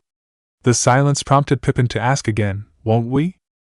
As Gandalf climbed atop Shadowfax, the Brandybuck hobbit looked at the Took. "I don't know. I don't know what's going to happen," he said in answer, backing up so he was out of the way of the horse. "Merry?" said Pippin. "Run, Shadowfax," Gandalf said. "Show us the meaning of haste." "Merry!" Pippin repeated as the Lord of all Horse heard the command and galloped out of the stables. He did not pause once he emerged in the sunlight. Instead he raced for the gatehouse of Edoras, passing it and heading into the land beyond. But he, along with his riders, had been met by Sasuke at the gate, and the shinobi followed the horse by running just as quickly. Merry ran down the hill and then up the steps of the gatehouse, pushing past the guard as he ran. "Merry!" Aragorn called out after him as he followed. He reached the top and ran for the wall, watching as his friends grow smaller in the distance. When Aragorn came next to him, he started talking. "He's always followed me everywhere I went since before we were tweens." A smile came to his lips at the memories. "I would get him into the worst sort of trouble, but I was always there to get him out. Now he's gone." He looked up at the ranger. "Just like Frodo and Sam. One thing I've learnt about hobbits: they are a most hardy folk," Aragorn said in a reassuring voice. But it just made the Brandybuck smile back. "Foolhardy maybe. He's a Took." They both chuckled quietly at that, but the next thing that Merry said rid them of their good mood. Why would Sasuke leave Izuna behind like that? Especially after what happened? He asked. "I do not know," the ranger said. "We can only hope that he had a good reason." "There is no good reason for something like that." "Then let us hope he had a reason." Location: Sasuke. When they came up a small hedge that granted them the first view of the city, Gandalf had called Minas Tirith, City of Kings. Sasuke could find no disagreement with those words. The capital of Gondor easily made Konoha and any other of the hidden villages look like a collection of ramshackle buildings. It had 7 levels, each surrounded by a wall as white as the spur of rock that was in the middle and center of the city. He knew from past visits that the gates to each level were not in the same place as the previous one. They were placed in different directions of the compass and at different ends. This would give the soldiers of the city a chance to regroup their strength, should it ever come to that. It was at the final level of the city, placed on top of the spur of rock, which held the greatest treasure of Gondor, supposedly. Sasuke had seen it once before when he had snuck up to this level in the middle of the night to look at it. If he was honest, he found it to be more eerie than beautiful, especially in the dark. The stark whiteness of its leafless branches had all but glowed. "It's the tree!" Gandalf, Pippin said to the wizard as they passed it. "Yes, the white tree of Gondor. The tree of the king," Gandalf said in reply. "Lord Denethor, however, is not the king. He is a steward only, a caretaker of the throne. He has still ruled Gondor," Sasuke remarked as they came to the door leading into the king's hall. "No one has said otherwise." Just before they entered, Gandalf turned to look at Pippin. "Now listen carefully. Lord Denethor is Boromir's father. To give him news of his beloved son's death would be most unwise. And do not mention Frodo or the ring." The hobbit nodded and they started forward, only for Gandalf to look at him again. "And say nothing of Aragorn either." The wizard started forward, only to stop for a long moment, and then looked at him for a third time. "In fact, it's better if you don't speak at all, Peregrine Took." They entered the hall. Sasuke took a small moment to look around, hanging back from Gandalf and Pippin. It was a vast hall that reached upwards and was clad in marble of white and black. Along the walls were alcoves that held statues of men, most likely kings and possibly stewards who had ruled Gondor. Light shined in from the windows high up on the walls, making the white marble shine brightly. The center of attention in the hall was the throne at the back. Made of black and white marble like the rest of the hall, the higher throne was made of the white marble and could only be reached by a small flight of stairs. At the base of the stairs was a throne made of black marble. Compared to the throne above, which was subtly opulent, this one was plain and simple. It was in that throne that a man sat with a frown at the approaching people. Hail Denethor, son of Ecthelion, Lord and Steward of Gondor, Gandalf greeted the man as he and his two companions came to a stop before the throne. I come with tidings in this dark hour, and with counsel. So you have, Denethor remarked coldly, looking hard at the wizard.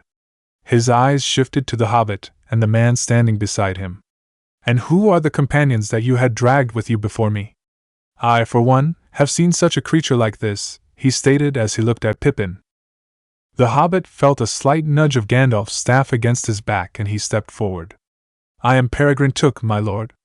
A hobbit of the Shire, he introduced himself with a bow of his head. And are you a noted person in this Shire, Master Took? I am not, but my father is, my lord. He is the Thane of the Shire, its leader. I see. His gaze turned to Sasuke. You are of the race of men, but I have never you before. Who are you? Some have called me Crabender, others the Bellman, Sasuke answered shortly, returning the gaze that was on him. Ah, now that is a name I have heard. He turned to look at Gandalf. So, you have brought the son of a ruler and a hero of the people with you. Tell me, what is your counsel? War is coming. The enemy is on your doorstep. As steward, you are charged with the defense of this city. Where are Gondor's armies? The wizard asked, only to receive no answer. You still have friends. You are not alone in this fight. Send word to Theoden of Rohan. Light the beacons. A harsh smile appeared on the steward's face at those words. You think you are wise, Mithrandir. Yet for all your subtleties you have not wisdom. Do you think the eyes of the White Tower are blind? I have seen more than you know. With your left hand you would use me as a shield against Mordor, and with your right you would seek to supplant me. I know who rides with Theoden of Rohan. Oh yes, word has reached my ears of this Aragorn, son of Arathorn. And I tell you now, I will not bow to this ranger from the north. Last of a ragged house long bereft of lordship, he declared, his voice turning angrier as he spoke. Authority is not given to you to deny the return of the king, steward, Gandalf reminded him sharply with a hard edge to his voice. If those words were meant to chastise, it did not work.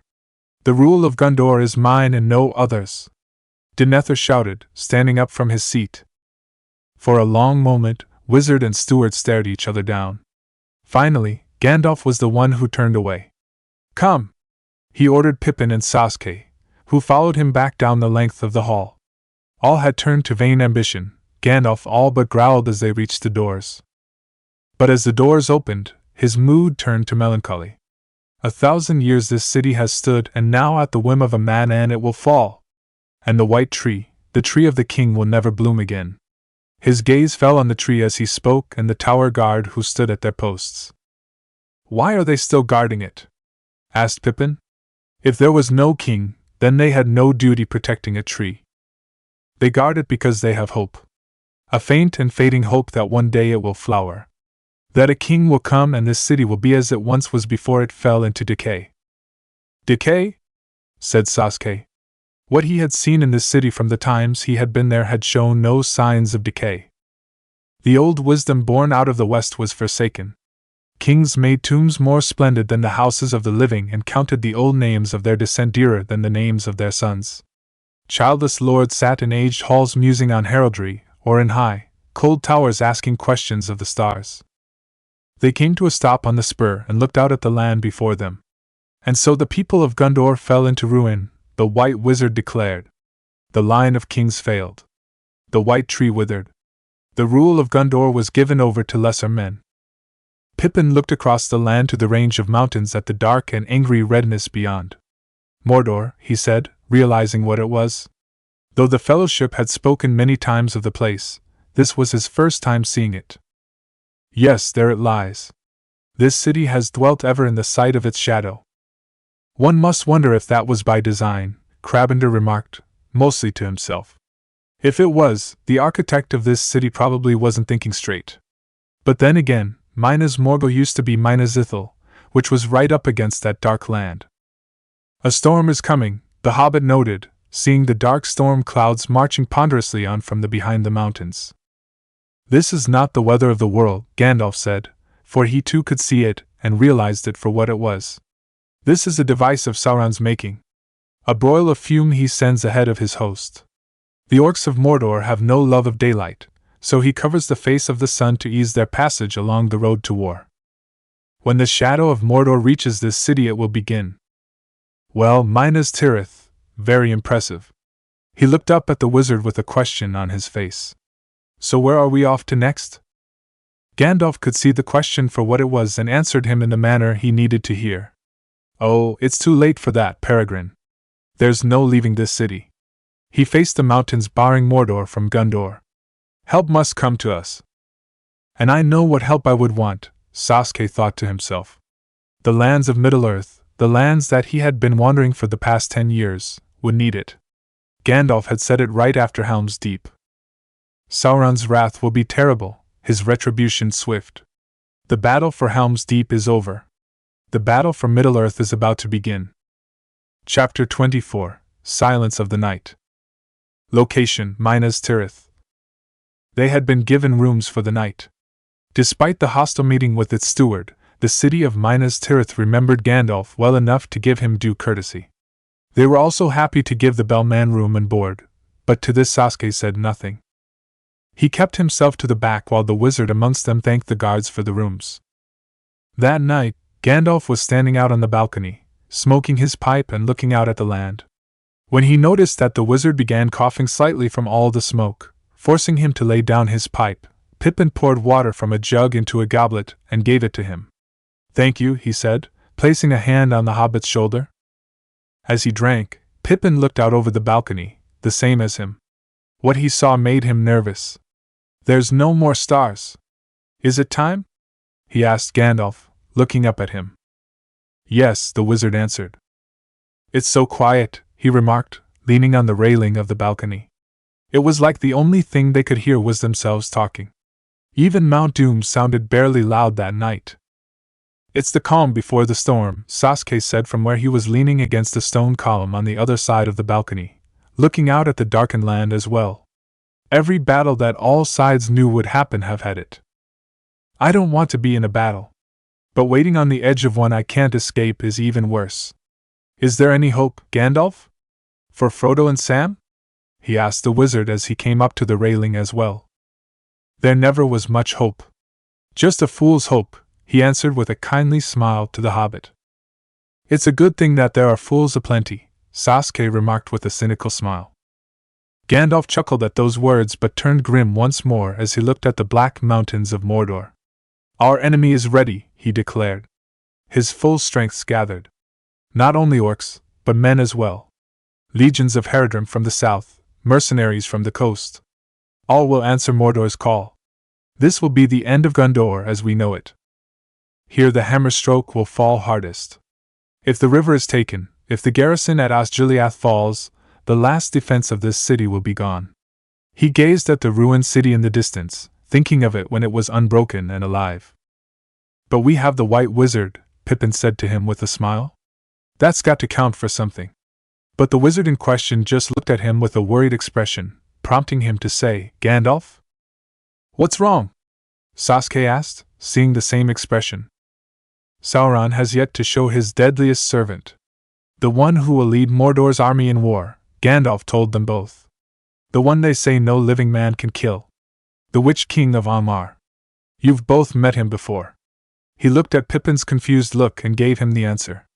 He stabbed Frodo on Weathertop. Pippin paled. It had been a long while since that night, and he still had nightmares about it.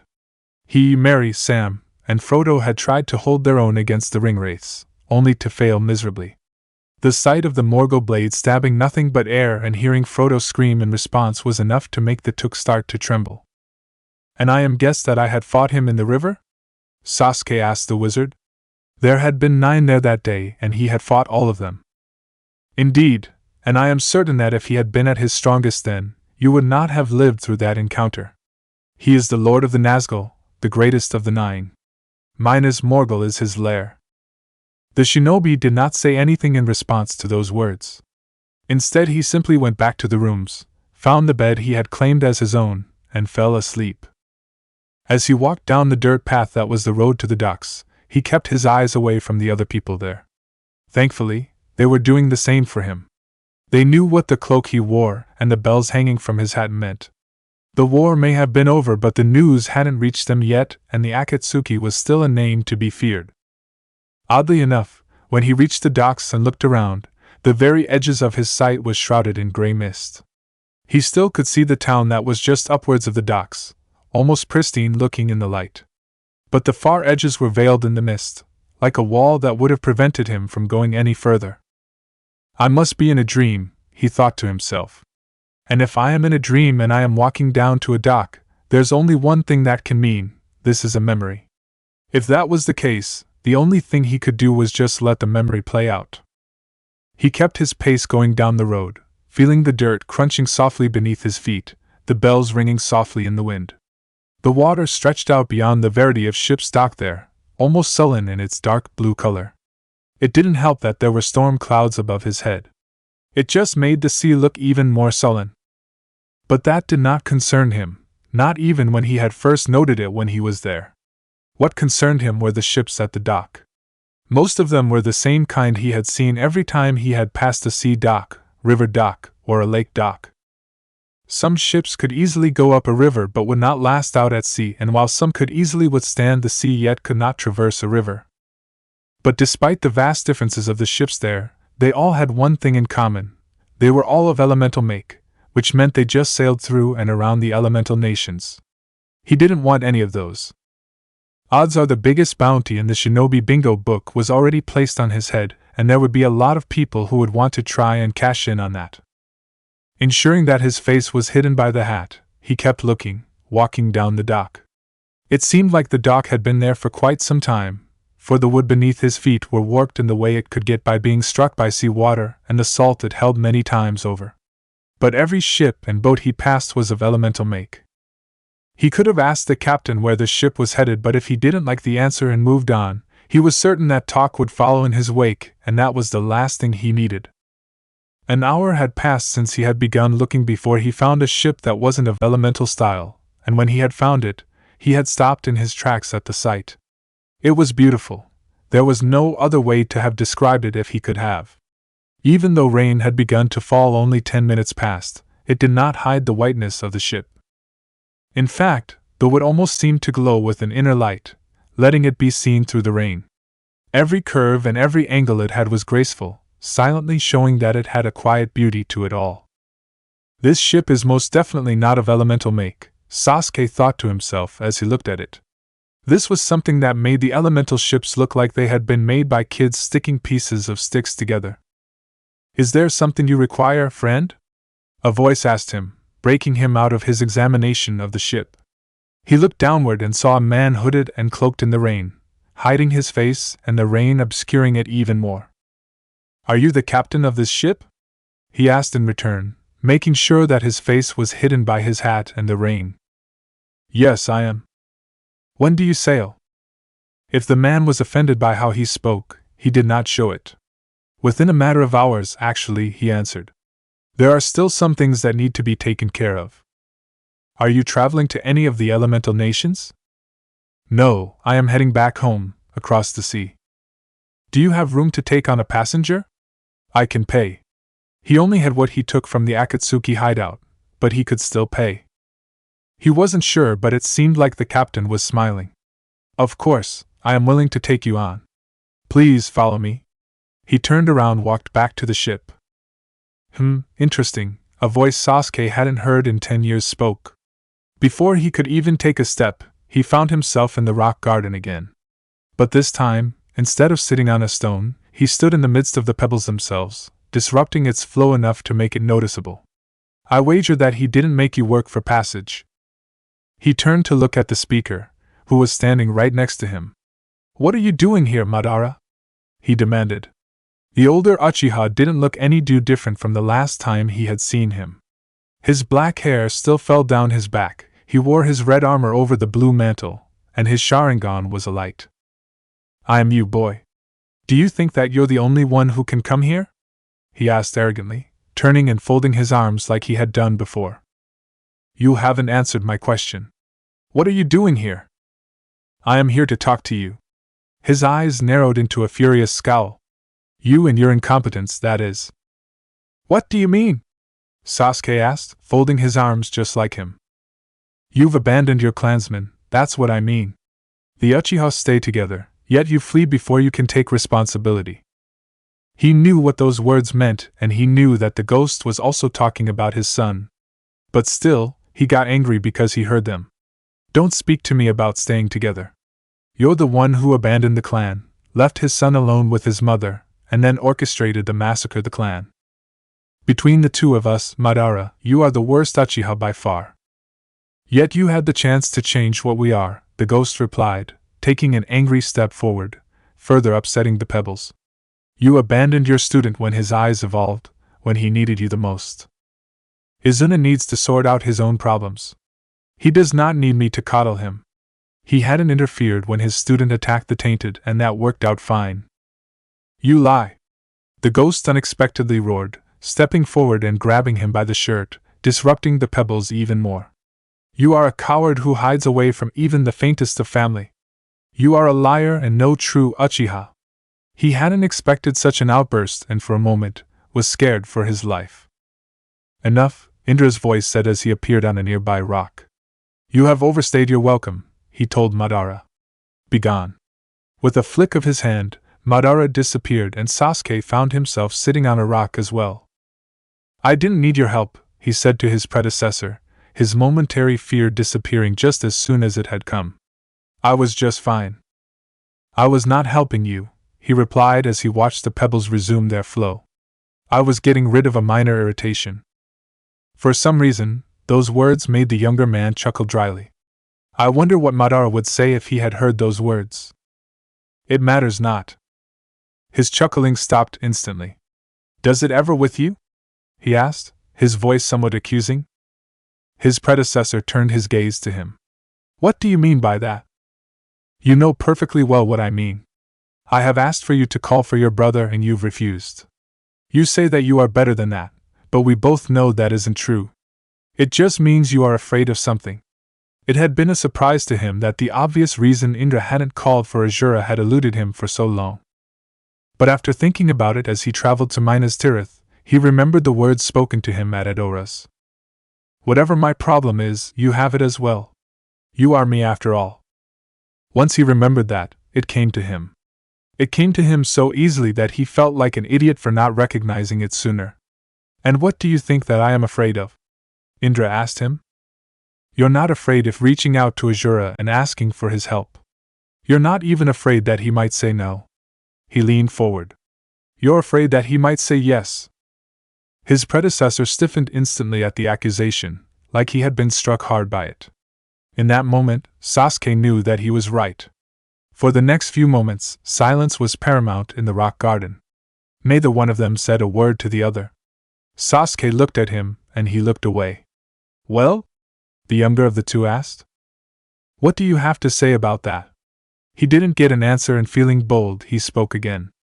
I didn't think my predecessor would be such a coward that he would not ask his brother to help. Leave, the elder commanded, flicking his hand again. Sasuke's eyes came awake. He found himself in his bed in Minas Tirith, and morning had come to him. He stood up from the bed and went over to the nearby basin, placed against the wall and full of water. Dipping his hands into the water, he splashed some on his face. The cold water shocked him enough to wipe away the rest of the grogginess that had followed his waking up. After drying his face off with a towel, he turned to the little table in the center of the room, where he had put all of his supplies. He did a quick check, making sure that all he had left on the table were still there. Once he was sure, he went over and began rearming himself, finishing with the katana at his side. The brown bag he had put the mithril armor in after Helm's Deep was still sitting in the opposing chair, reassuring him that it hadn't disappeared. He walked out of the room to the common room of the apartments. He took a fruit from the basket on the table and went to the balcony. The morning sun was rising, and if it wasn't for the smog coming from Mordor, it would have been a nice morning. Instead, it looked a little grim. As he munched on the fruit, things went through his mind. He wondered about how he, Pippin, or Gandalf were going to tell Denethor about his son's death, about Indra's reaction and his eventual reply, if there was one, about Izuna and how he was holding up but not for long. But he also wondered where Gandalf and Pippin had gone to, even when he heard shouting coming from beyond the apartment's door. He walked away from the balcony to the door itself, opening it to see what was happening. But all he saw were people running and shouting, "The beacons are lit!" Somehow, he just knew a certain wizard and hobbit were involved. Location: Edoras. Izuna was panting hard as he faced Hugo in open ground behind the Hall of Meduseld. The orange-haired man stood there like a mountain, taking all strikes thrown at him with patience and endurance, always deflecting and blocking but never striking back. "Why don't you fight back?" the half-elf demanded, swinging his glaive at his head. Hugo simply leaned back, letting the weapon slice through the air. "This training is not for me," he answered. "It is for you. Sasuke has entrusted me with your protection, and I feel that you must learn how to fight." "I have fought before," he protested instantly.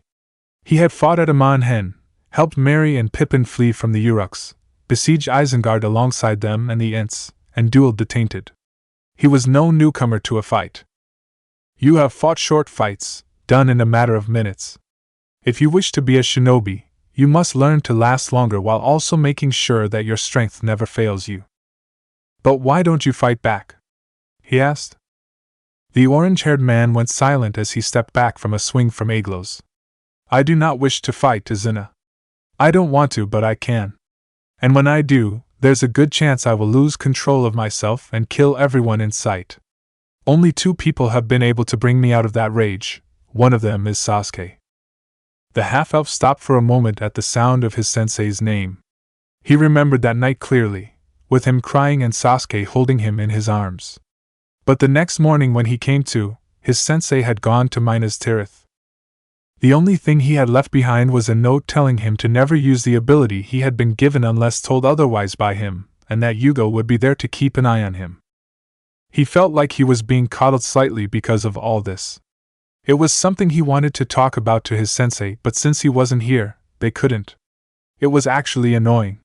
Feeling himself getting angry from that annoyance, he channeled it into his fighting and swung at Hugo with a renewed vigor.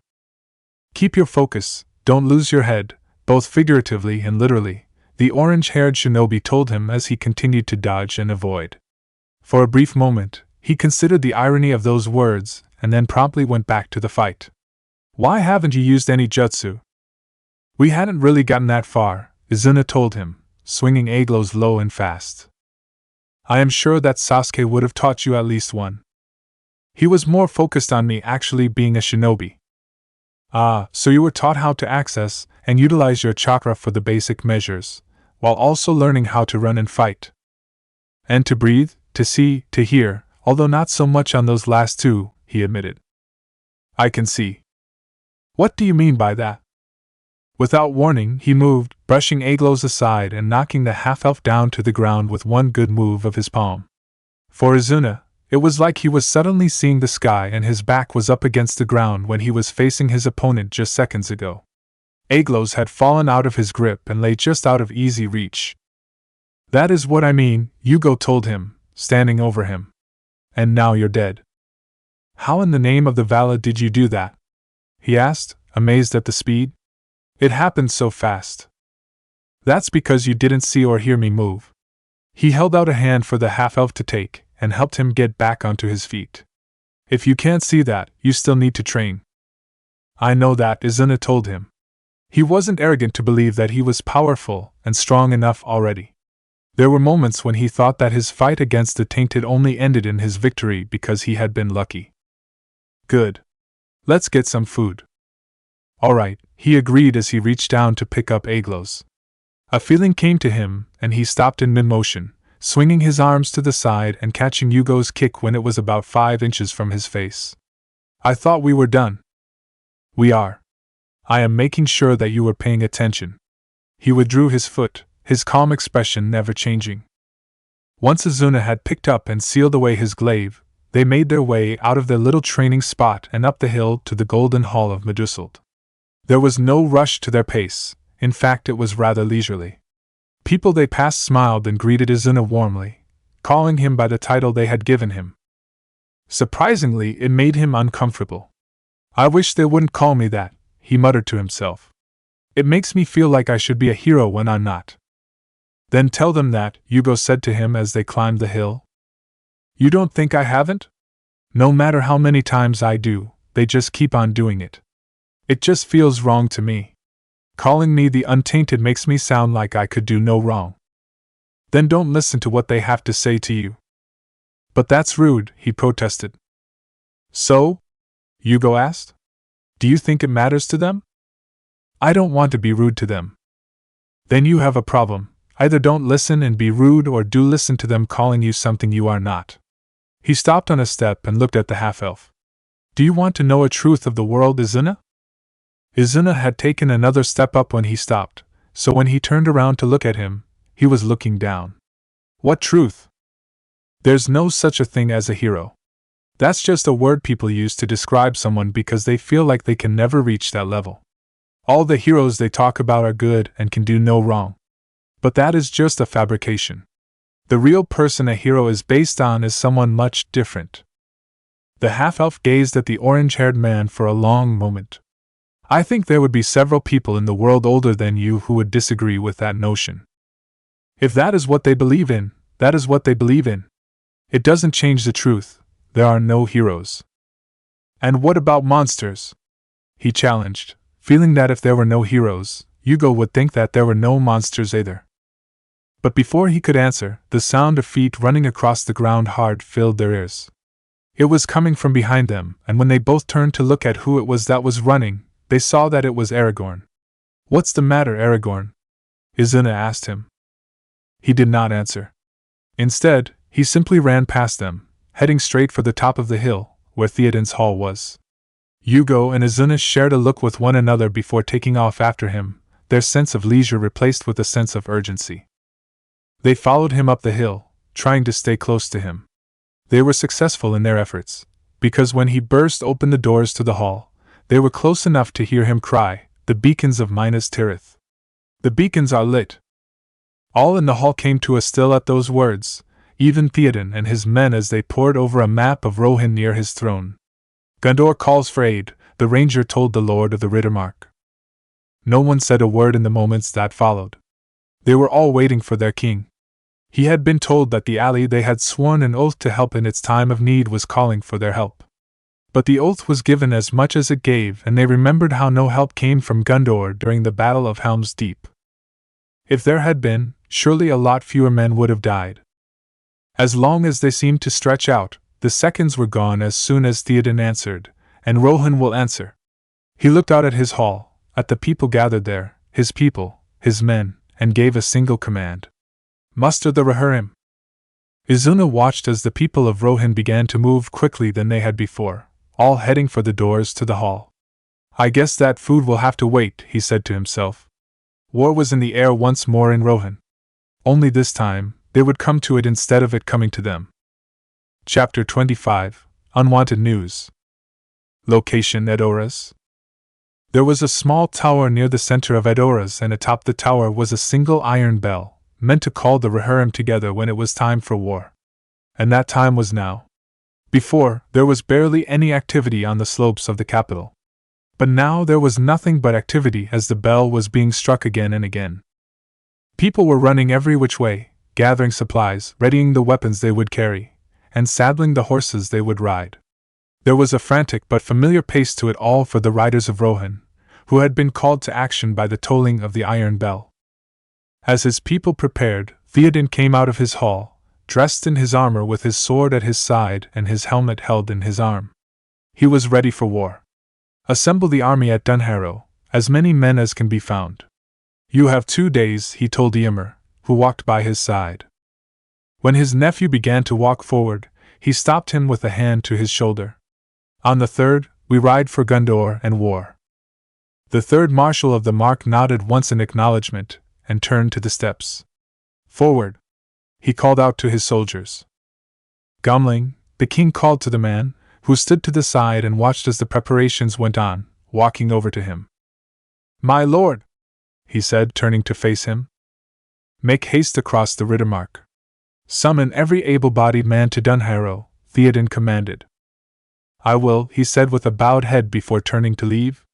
The lord of the Riddermark was left there, standing in silence as he watched the men readying themselves, heading down the hill to the gates. Aragorn himself was readying himself for the march, saddling Brego just outside the stables.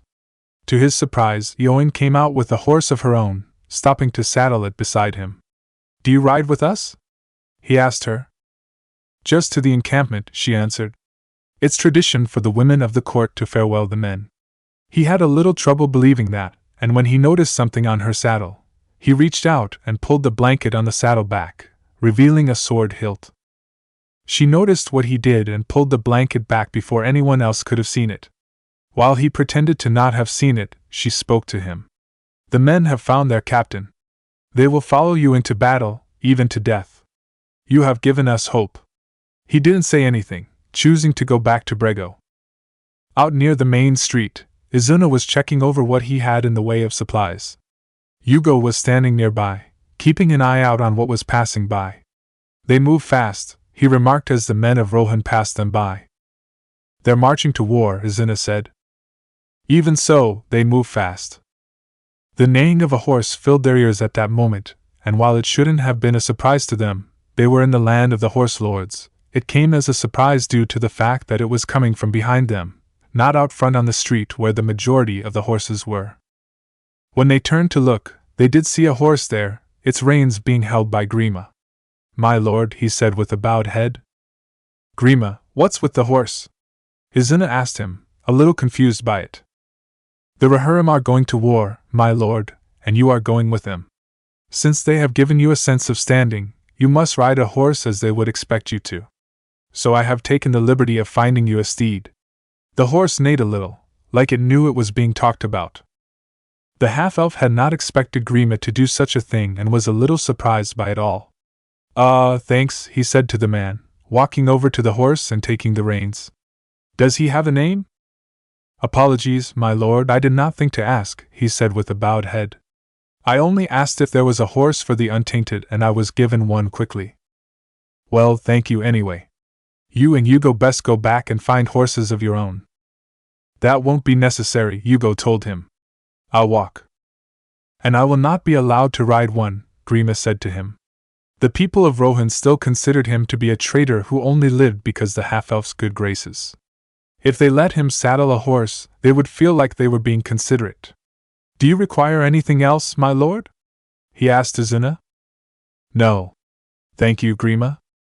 As Theoden looked on, Merry approached him from behind with his sword in his hands. Excuse me, he said to the king, making him turn to look. I have a sword. Please accept it. He knelt down to the ground with the tip of the sword resting on the stone. I offer you my service, Theoden king. The king of Rohan took a step towards him and helped back onto his feet. And gladly I accept it, he told the hobbit with a smile. You shall be Meriadoc, Esquire of Rohan. The Brandybuck smiled widely and went off to find a horse and armor. As the horses and their riders, along with the soldiers on foot, began to make their way out of the city, Legolas and Gimli once again shared a horse. Horsemen, said the dwarf with a snort. I wish I could muster an army of dwarves, fully armed and filthy. Your kinsmen may have no need to ride to war, the elf told him. I fear war already marches on their own lands. The Dark Lord would not just attack one place, he was sure of it. They can handle themselves well enough, Gimli said with a conviction in his voice that Legolas believed him. When the Rohirrim were finally ready to leave Edoras, Theoden sat on his horse in their midst. In that moment, he could see everything that was there for him to see. His men, his people, his city, his kingdom, and his banner were all there for his eyes to look upon. He particularly watched the banner as it fluttered in the wind. So, it is before the walls of Minas Tirith the doom of our time will be decided, he thought to himself in that moment. Now is the hour, riders of Rohan, Eomer cried to the riders in a great voice. Oaths you have taken.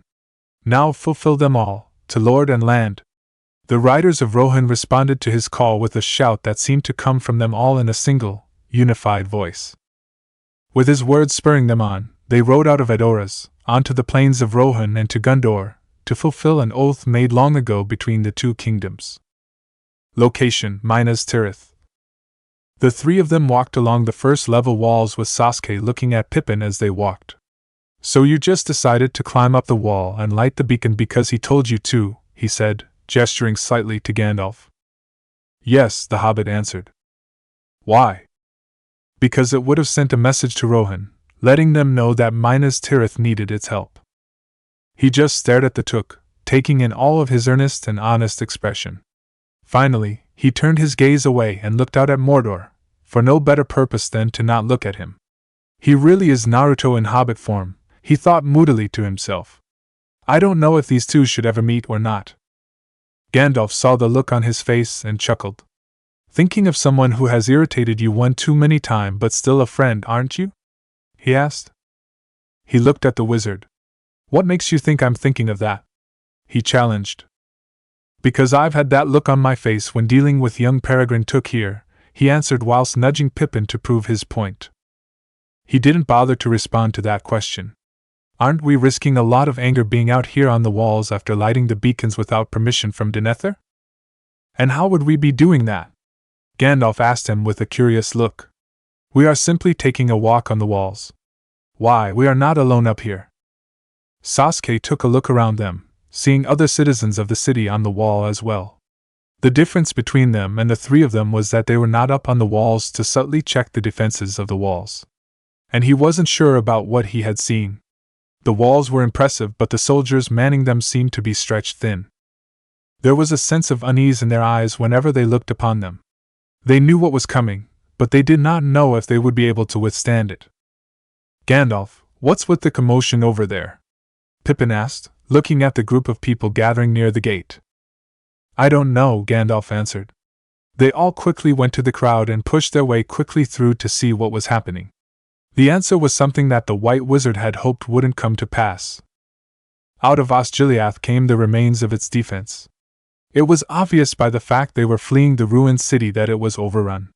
But while that was a reason that people were watching in crowds from the walls of Minas Tirith, it wasn't the main one. The main reason they were all watching was the fact that there were 3 Nazguls on their flying beasts creating havoc amidst the fleeing men. Come! We must go to their aid, Gandalf said, having seen all what he needed to see in those first few seconds. He turned to head back to the ground, where Shadowfax would be waiting. But he stopped when Pippin cried out, Gandalf, look at Sasuke. The White Wizard turned back to see that the elven cloak Sasuke had been given in Lothlorien was now on the wall. Its wearer had taken it off, leapt over the side, and was running at full speed towards the men in trouble. But he didn't stop there.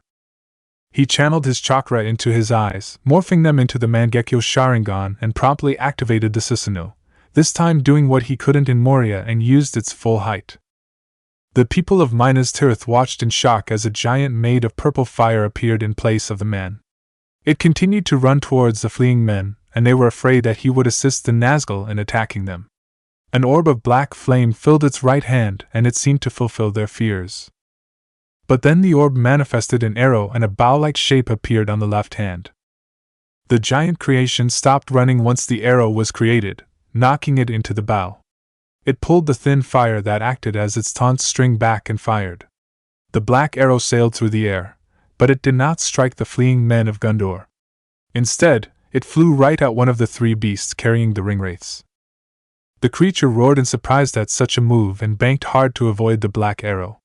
Sasuke didn't stop there. He knocked and fired several more, keeping the Nazgul away from the men. Run!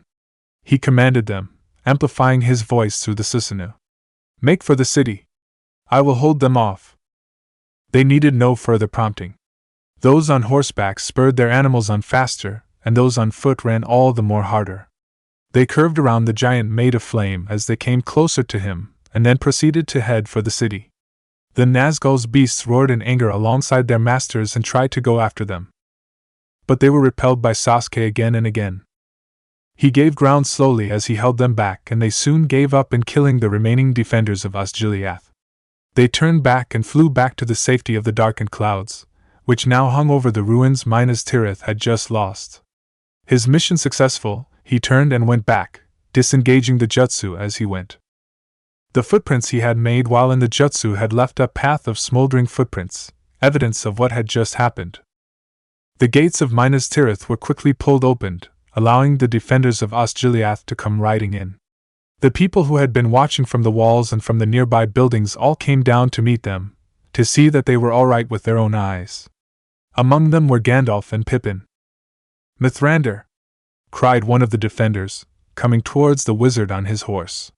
"They broke through our defenses. They've taken the bridge and the west bank. Battalions of orcs are crossing the river." There was something familiar about the man, but Pippin could not place his finger on what it was. "It is as the Lord Denethor predicted," one of the other defenders said aloud as they dismounted and checked their horses. "Long has he foreseen this doom." "Foreseen and done nothing," Gandalf snapped at the man. He would have continued had he not seen the first man stare at Pippin. "Faramir?" he said while Pippin looked away. Then the wizard understood. "This is not the first halfling to have crossed your path." "No," answered the man known as Faramir, shaking his head. The hobbit amongst them looked at him with hope in his eyes at those words. "You've seen Frodo and Sam?" he asked. Faramir nodded. "Where? When?" demanded Gandalf. "In Ithilien," he answered immediately. "Not 2 days ago." Gandalf and Pippin looked at one another with happiness. The friends that they had not seen for some time were still alive. "Gandalf, they're taking the road to the Morgul Vale." A look of horror passed onto the wizard's face. "And then the pass of Cirith Ungol," he finished, which Faramir nodded to. "What does that mean? What's wrong?" Pippin asked Gandalf, feeling worried. "Faramir, tell me everything. Tell me all you know," the wizard told the man. "Wait," Sasuke said quietly as he appeared in their midst from out of the crowd horses and men. He stepped forward and looked up at Faramir, studying him with a quiet intensity. "You are Boromir's brother," he finally said. Pippin looked at the shinobi in surprise and then whipped his head to look at Faramir. That sense of familiarity he couldn't place was suddenly made clear. It was like looking at a younger Boromir. "Yes, I am his brother," Faramir answered. "How do you know who I am?" "Because I have come to Minas Tirith bearing sad news and a last command," he answered, looking him in the eye. A sense of unease filled Faramir, but he spoke once more. "What do you have to say? This is how you would serve your city?" Denethor demanded of Faramir as he sat in his throne and his son stood before him after hearing his report concerning Frodo and his burden. "You would risk its utter ruin?" "I did what I judged to be right," Faramir answered. "What you judged to be right? You sent the Ring of Power into Mordor in the hands of a witless halfling," he shouted, his voice echoing throughout the hall. Yet his son and the foreign man who stood nearby said nothing. It should have been brought back to the citadel to be kept safe. Hidden, dark and deep in the vaults, not to be used, he told him. Unless at the uttermost end of need. "I would not use the ring," his son told him. "Not if Minas Tirith were falling in ruin and I alone could save her." "Ever you desire to appear lordly and gracious as a king of old," he replied with a sneer. "Boromir would have remembered his father's need. He would have brought me a kingly gift." What he had heard on the outskirts of Osgiliath still haunted Faramir, for Sam's words of his brother clashed with his memory, and yet, somehow they rung true. Boromir would not have brought the ring. He would have stretched out his hand to this thing, and taking it he would have fallen. "You know nothing of this matter," his father all but shouted. But he pressed on. He would have kept it for his own. And when he returned you would not have known your son. The steward of Gondor leapt up from his seat, angered by the words he was hearing and by the sight of the horn of Gondor resting by Faramir's side. "Boromir was loyal to me," he shouted, coming at his other son. "Not some wizard's pupil." He raised the rod in his hand, the symbol of his office as steward, meaning to strike his own son. But before he could, Sasuke intervened. He stepped in front of Faramir and grabbed the steward's rod-bearing hand. It was only for a second that he held Denethor in place, and when he released his grip, the steward stumbled back like he had been struck. "Father!" said Faramir, stepping forward to help him. "Wait," Sasuke told him, holding out an arm to bar his path. "Give him a moment." "What did you do? Isn't it obvious?" I stopped him. Denethor fell back into his chair, gasping for breath that had suddenly left him. His eyes searched wildly for something in the room, and Faramir did not know what it was. But then they settled on him and traveled down to the horn at his side. He had been told of his eldest son's death at Helm's Deep and had begun to mourn before Faramir had reported on what had happened with Frodo. "Prove your worth," he said, his eyes hard. "Father?" asked Faramir, unsure of what he meant. "You wish to bear the horn? You will prove your worth to me. Defend this city." He stood up from his chair and, in a move that his son did not expect, handed him the rod. "I give you full authority." His son was surprised by his action and found that the only thing he could do was take the offered rod. Once he had it, his father turned and walked from the hall, the doors echoing as they closed shut. He just stood there, silent as the hall around him.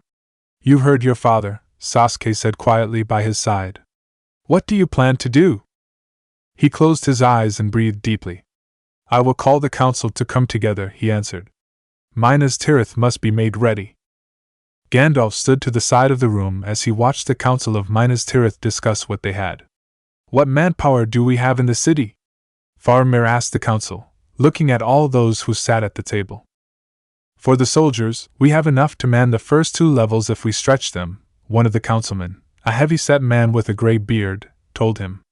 "But even with the men you brought back with you from Osgiliath, Lord Faramir, it would still be stretched thin, too thin. Then we must recruit from the people in the city." That caused a stir in the council. "My Lord Faramir, you do not mean to recruit children into the military?" A councilman who looked to be barely older than him said in horror. "We are not the Rohirrim, who would press babes into service if they had to." The air in the room became colder as all eyes fell to him. "I would speak more carefully of our neighbors if I was you, my lord," Faramir told him. "They are still our allies. And no, I will not conscript children, but every boy of age shall serve. Also, evacuate the women and children in the city to the 5th level and higher." "It will be done," he replied, looking away from him and feeling quite chastened. "My lord, how will it take the orcs to reach Minas Tirith?" A tall man at the far end of the table asked Faramir. "I do not know. The force that made us flee was quite large, but I have a feeling that they were a striking force, not the main force itself. It could take them a few days to reach Minas Tirith," he answered. "If that much is true, then perhaps we will be able to recall soldiers from our southern lands to help us defend the city." The other councilmen shared looks with one another after those words were said. "Lord Faramir, the southern lands have been forced to fend off the corsairs of Umbar. We are all alone here," the heavy-set man told him. He looked at the man and then at the rest of the council, seeing in their eyes that they did not think they had any chance. "Then alone we stand and alone we will hold, until some aid comes to us." Gandalf turned and walked away, leaving the building behind. He had not said anything during the meeting, he had only watched, as he had done several times before in his long life in Middle-earth. Faramir had adapted well to the power his father had thrust into his hands without word, which only proved how much he was a son of Denethor. But the question remained this for the wizard: why would Denethor give up his power and command so suddenly like that? He never would have done that, not in the time Gandalf had known him. It was a puzzling question, but he had a feeling that he knew the answer to it already. "The meeting's still going?" asked Sasuke as he came to the wizard's side. His sudden appearance might have spooked any other else, but the wizard was calm. "It is. Faramir is being the leader he was made," he answered the shinobi, eyeing him as they walked. "Strange how Denethor just gave up his power to the son he did not favor. He's the only son the man's got left. What else was he supposed to do? Rule in the place of the king, as his father and his forebears had done before him? Well, guess he didn't then," the raven-haired shinobi said with a small shrug of his shoulders.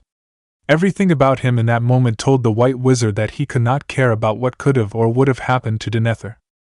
But that only made Gandalf even more suspicious than before. "Let us play no games with each other in this moment, Sasuke," he said to the man walking beside him, coming to a stop in their tracks, which had them on a wall of the city. He stopped and looked at the wizard. "Isn't that what you do?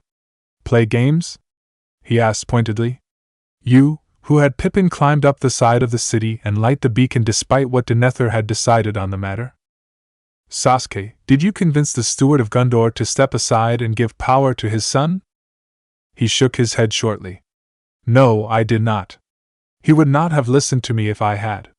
After all, he believes that I obey you and your orders." Which was ridiculous, he was his own man. "But you did to do something to him. What did you do?" "I did what had to be done to make sure that this city had a chance, nothing more and nothing less." Gandalf frowned. "That is not the answer I want from you. And yet, it is the truth you need. Sasuke, speak plainly, please." He just gave the wizard a look. "No, I won't. I did what had to be done.